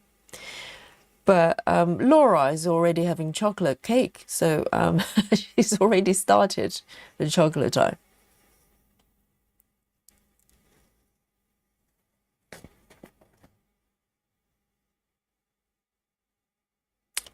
Ah, okay. Chelsea says, now I find the neatness if my back reflects on how flat it lays when it's framed. So the back needs to be consistent thickness. I hope that makes sense. Yes, with I don't think with, particularly if you do a single strand, the back is never going to be super thick, but there will be some differences because the area that's super confetti versus flat colors, there are going to be, you know, just some differences. The confetti area could be a little bit thicker, but it's not too bad. It's not too bad. But the thing is that I think it's the benefit of not taking your threads too far away and everywhere. Because the more you carry threads to different locations randomly, the more bulk you build underneath. But I think, you know, for framing, it shouldn't be a problem.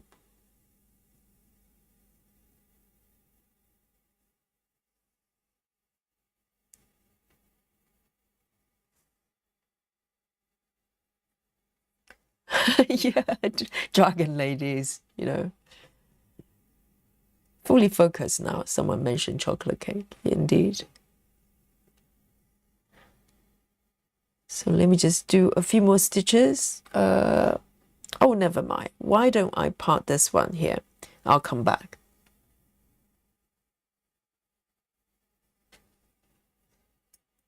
Okay. Oh, I forgot to do that stitch. Hang on. Let me do that first. I forgot to do the second leg. It happens with Danish method. I find sometimes I miss the second leg. Can you see that? This one. Totally missed it.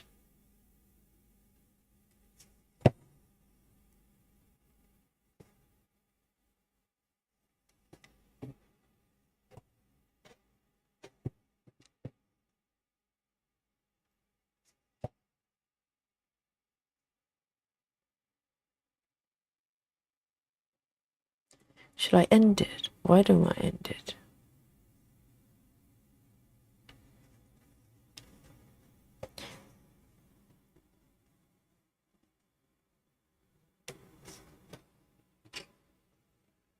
There you go. Chocolate time, guys. And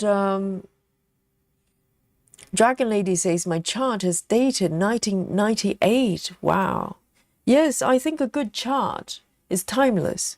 You know, it doesn't matter when it was created. Maybe newer techniques can maybe create more sort of better color blends, etc. Who knows? But with this one, I think, you know, with Maggie and Dimensions chart in general, I think, you know, instead of just computer software, quite a lot of human intervention is involved. You kind of just know, because it's not a direct translation conversion of the actual artwork. It's an interpretation, and that requires a lot of adjustments and you know, kind of interpretation of what the artwork is trying to express. And I think that's what makes, you know, Dimensions so so precious, because nowadays I'm not knocking the sort of more modern tools or modern charts, but a lot of that is relying on the software to do the work. But if you look at this piece, all the considerations for the 10 stitches, how many strands involved, what color blends, and also all the embroidery stitches on top of it, that's purely coming from a skilled stitcher. You know, I don't think there's computer software that can do that for you, because it's kind of a interpretation of a piece of artwork, and that's coming from the stitcher's, you know, skills and experience. So let's support dimensions, okay? So it won't go away. Here we go. So as promised, we are moving to chocolate time, but I did promise today I'm going to show you the previous 2 versions of this pattern that I've done, okay? I think previously I have shown you one and I couldn't find the other one. And just a few days ago, I found the other one. And I'm going to just show you what happened there. So let's have a look. Should we have chocolate first, or shall I show it first? Sound Stitching says, I miss the second leg on Danish method a lot. Yes, I do as well. I mean, with 18 count, it's a little bit more noticeable. But if I ever do Danish on single strand, 25 counts and above, very easily I can miss the second leg and not even knowing, not even noticing. And Lynn is sending love to Cynthia, the daily greeting to Cynthia. And Lynn says, Cynthia, hope you're doing well. Lynn says, I have a headache today, so I'm quite... Take care. Oh, I am quiet. Lynn, you know, if you have a headache, have a nice, you know, just take it easy. And sending my love to you. And also drink lots of water as well. Sometimes, you know, headaches can be caused by all sorts of things, but dehydration, sometimes we're not aware. So maybe give it a little try, have a cup of tea or something. And Sound Stitching says, I saw Yogi as a stamp kit in a website today. Oh, yes. Naughty, but... I don't know, maybe it's a license piece as well, I know. Oh, wow. So what Sizzle says, my Maggie Dimensions is Dimensions Gold collection, and it says 1998. So is it 1998 the year the pattern was released, or that particular kit you have was made in 1998? Because apparently on a Dimensions kit, there's a place, it tells you when that particular kit was put together. So, all right then. So let me show you my previous 2 Maggie, you know. So just to give you some idea in terms of how I got here. So let me move this one away, base, and... So I think previously I have shown you one version, and I'm trying to think which one that is. I think this is the one I've showed you earlier on, okay? So this is one of the versions, okay? Let me zoom in a little bit more. And so I think some correction probably is required, because now I found the second piece. I'm thinking this was probably the first one, because last time when I stitching already done, so I'm one of those stitchers that I like to stitch and then do back stitching as well. I think this is actually first version, because last time I think I thought this was the second version back in 1998, which I don't... Not 1998, 2018, my goodness, no, 2018. But I think that was probably not correct. I think this one was the original. This one was from back in 2012 or 13. And this one I stitched when one of my cats, Mr. Pancake, was having a lot of medical issues. He was having heart issues, and I was very, very stressed and very, kind of quite distraught, to be honest, daily basis. So I basically buried myself in this piece and stitch every single stitch. So in a way, there's a lot of sadness emotions in this piece. And but I went pretty far, as you can see. The center part was very much completed. Maggie was completed, and Miss Pancake looked just like this one, a little bit more black. It's a Miss Pancake was tuxedo as well, and so I kind of converted a lot of love into this piece, and as I was dealing with Mr. Pancake's illness as well. So I think I stitch and stitch and stitch. I think I stopped when Mr. Pancake passed away, and I just couldn't come back to this piece anymore. I think that was when I stopped. And it's strange because in my mind, I thought I was more advanced in terms of this area. I vividly remember I was stitching the lacy area. There's a lot of quite intricate white stitches, pale stitches, where the laces are, if I show you the markup. Can you see that? There's a sort of piece of sort of lacy kind of fabric draping down the table. For some reason, I thought I did a fair bit of that. Maybe I was just hallucinating, but as you can see, there's some stitches going on there. And some people having problem with sound. Am I going in and out? Guys, no sound, really? How strange. It says okay from here, guys. Can you give me some confirmation? No sound. And some say, some people have sound, some don't. If you don't have sound, can you refresh your browser? Maybe that helps. Because from my end, it says normal. Oh, now, yes, Clara says rebooted. Now I can hear it. Yes, maybe there was some sort of glitch. And yes, I think if you refresh, the stream probably helps. So I don't know where I was when you lost the sound, but what I'm showing here turned out to be the first version. I think last time when I showed this one to you, I was under the impression this was the 2018 version, which I don't think it is. I think this one. Okay, so everyone can hear me. Wonderful.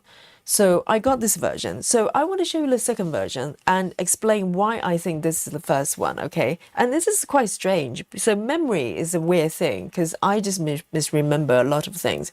I think this one was the first version, and you can see that the fabric is slightly stained. It looks older. And I want to show you the second version, okay? Let me zoom out a little bit more here. Give me a little bit more space. This is my second version. Can you see that? And I was quite surprised. So this is the one I found a few days ago. And I was very surprised to find that there was no back stitching with this piece. Can you see that? No back stitching, which is very not me. So I think back in 2018, I just decided to restart this piece. And I think if you look at the progress, let me bring this one back.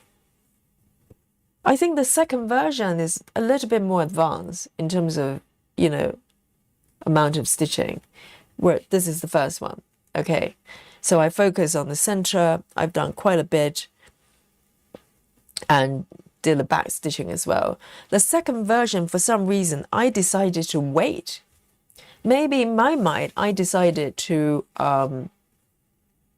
stitch the whole piece and then do the back stitching. So I was quite surprised by that, because that doesn't sound like me. And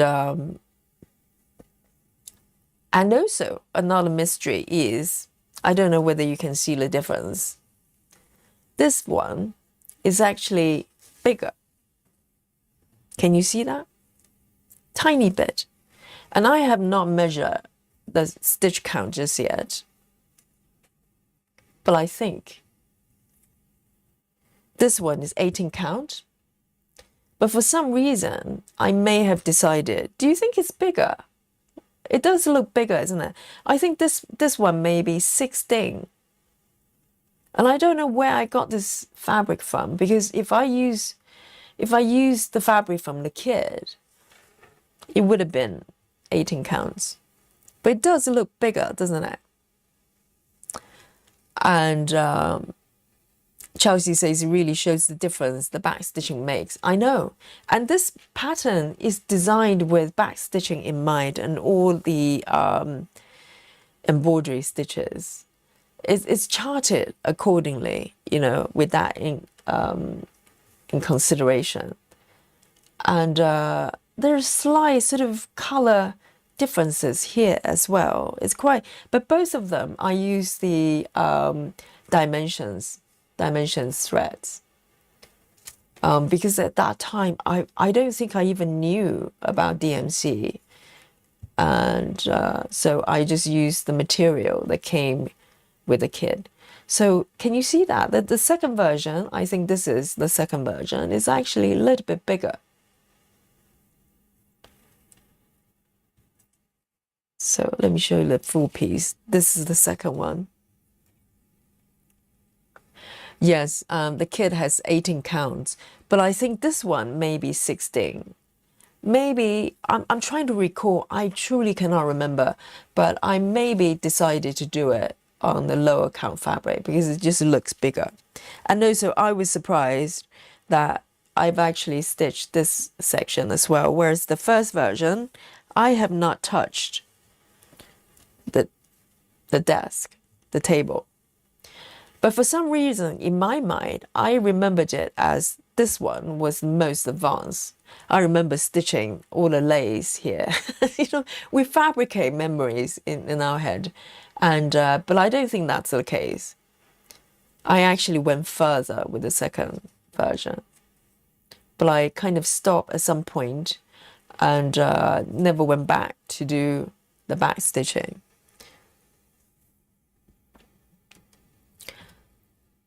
Yes, Janine says it definitely looks bigger. It's very subtle.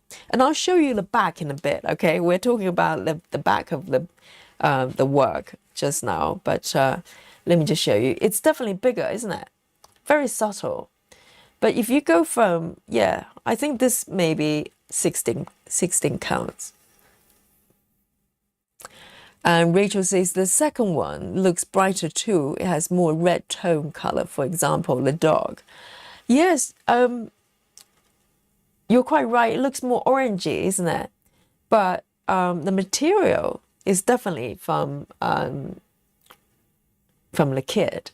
So maybe different batches, because from 2012 to 2018, the 6 years apart, and maybe the threads are made by different factories. So you know, if you use the same material coming from the kits from different years, you probably produce different results.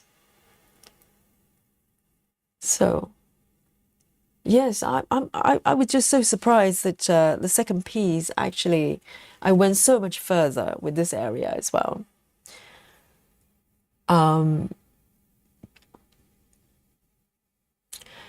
What's a scissor says, of course, you would do another fabric as its fabric was used first. Yes, so they're both from the kit. I have no idea. I cannot remember where I got this one. So this one clearly cannot be from the original kit. Maybe I just grabbed another piece and decided to stitch it on a lower fabric count. And Dragon Lady says, Yogi, you probably already said it, but why did you restart instead of carrying on with the first start? Very good question. So when I decided to stitch the third version, this one that you're watching today, at that point I did not have this version. But to be honest, I'm one of those people. We're talking about playing games earlier on. I don't know if you're a gamer. Sometimes do you not play a game and never finished it, and then maybe a little bit, a year or two, that you go back to the same game. You probably have a save file there somewhere. So you have the choice to continue with the save file, or you restart the game and play it from scratch. I'm the second category. I always restart the game and start from fresh. So I think that is kind of my approach with a lot of my projects as well. As I think for the second time I stitch it, I probably feel the same, because the first one has a lot of sad memories kind of attached to it. And I just didn't want to carry on. And in fact, I probably hid this piece in my cupboard, in my wardrobe for a long time. I didn't want to look at it. And for the second time, it made perfect sense for me to start again rather than carrying on. But this time, same thing. I just want a fresh start. And also, I have learned a lot of new things since the last couple of times. And I wanted to, start fresh and have a new approach. So Rachel says, the tomato pin holder is brighter too. Yes, I can totally see the difference. I think for the second version, for some reason, all the red colors look brighter and more orange. Can you see that? Oh, maybe not. Look at this, side by side with the chest. It's hard to tell, but because this one is more completed, a little bit more. Let me see if I can zoom in a little bit more. Yes. The greens and browns seems to be relatively identical. The browns may be a little bit lighter, but the red colors, you can definitely see the difference. The first one is a little bit deeper, richer, whereas for some reason, the second version is a lot lighter. Yes, there's a lot of difference, isn't it? It's very different, very different. So, different kits being different, being made at different times, or maybe different regions may have very different, sort of color threads. You can definitely see the difference.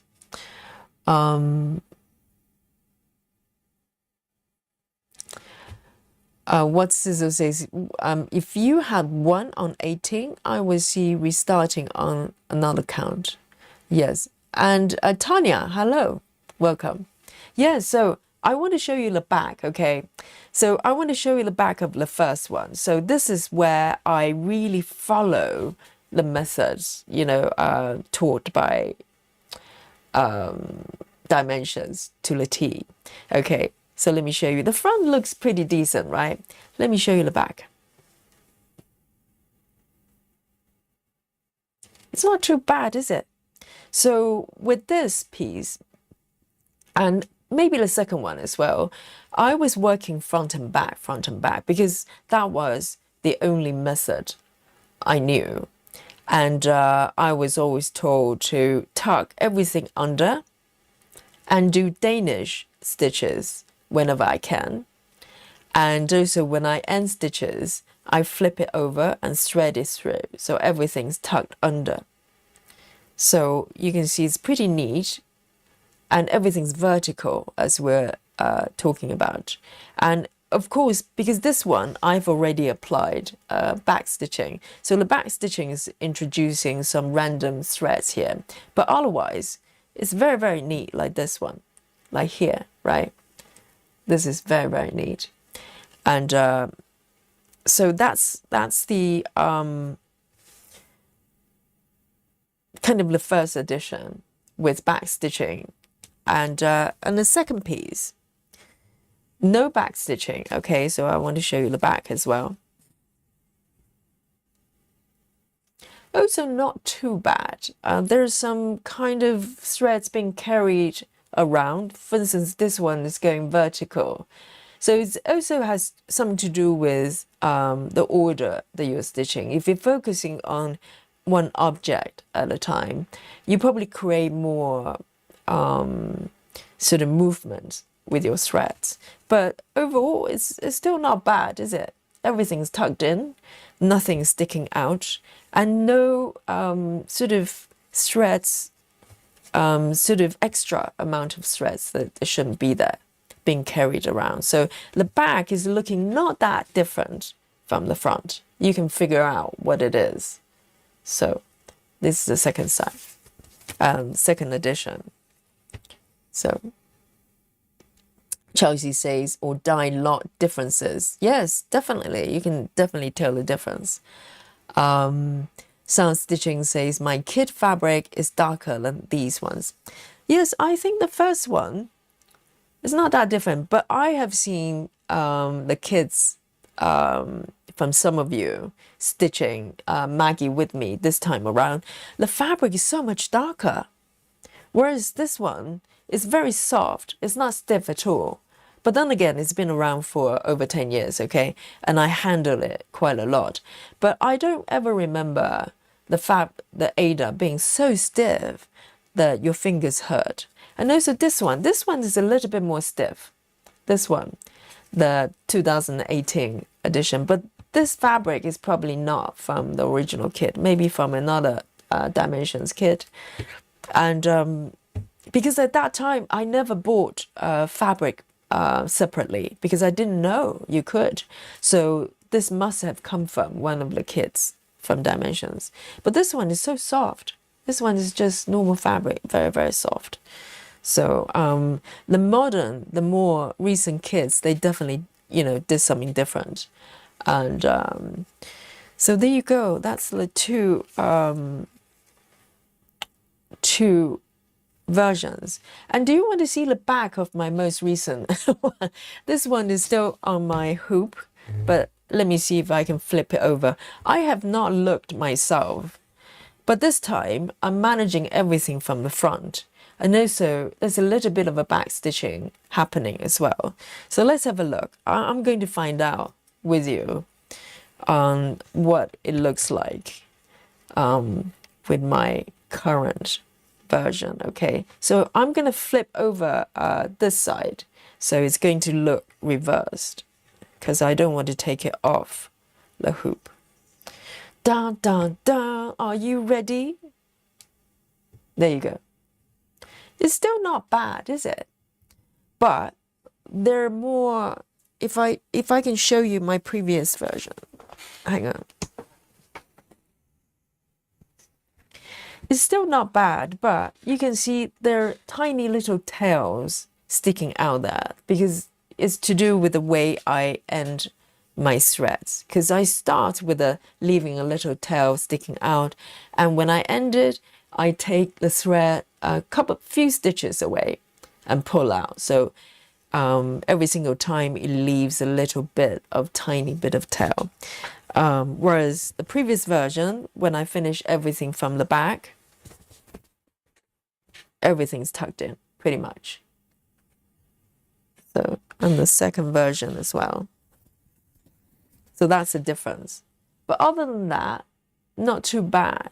Not too bad, I don't think, so far, right? So not too terrible, not too terrible. But you can see there's slightly furry there, slightly furry there. So this is my Maggie story, and it's still in the making, I'm still stitching this piece. So hopefully this time I will be able to complete this one with you.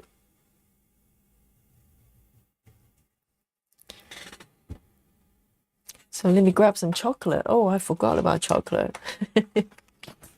My giant chocolate button is here. Yes, I need some. I probably burn about 10 calories just showing you all that.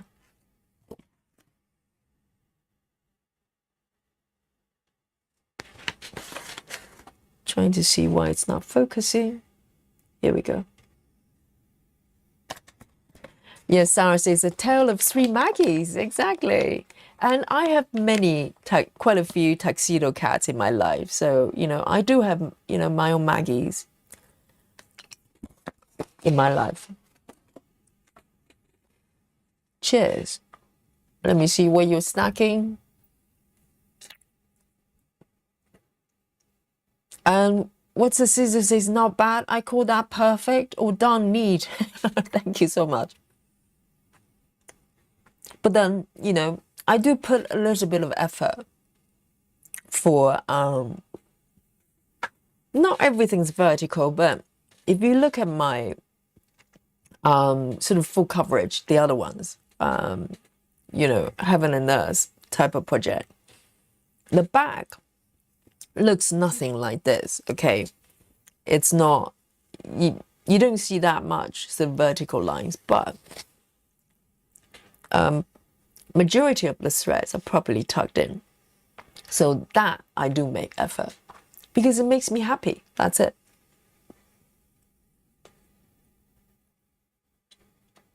My fabric is a sort of a latte or maca. Yes. The recent ones I've seen posted by you guys, the fabric seems to be darker, even though when I look at the spec for the kit, it's calling for beige DMC fabric, Ada. But this is beige. But the ones I've seen from you guys coming, isn't it? So that's, I feel them when it happens. I turn over. So Janine, do you start with a knot? Because you can just do, you can just stitch over the tail. It's probably easier.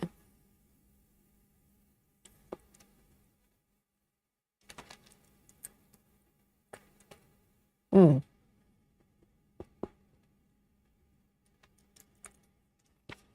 I think, you know, Dimensions kit, they're probably being made worldwide. So different factories, and also if they're made at different times, different year, can vary a lot.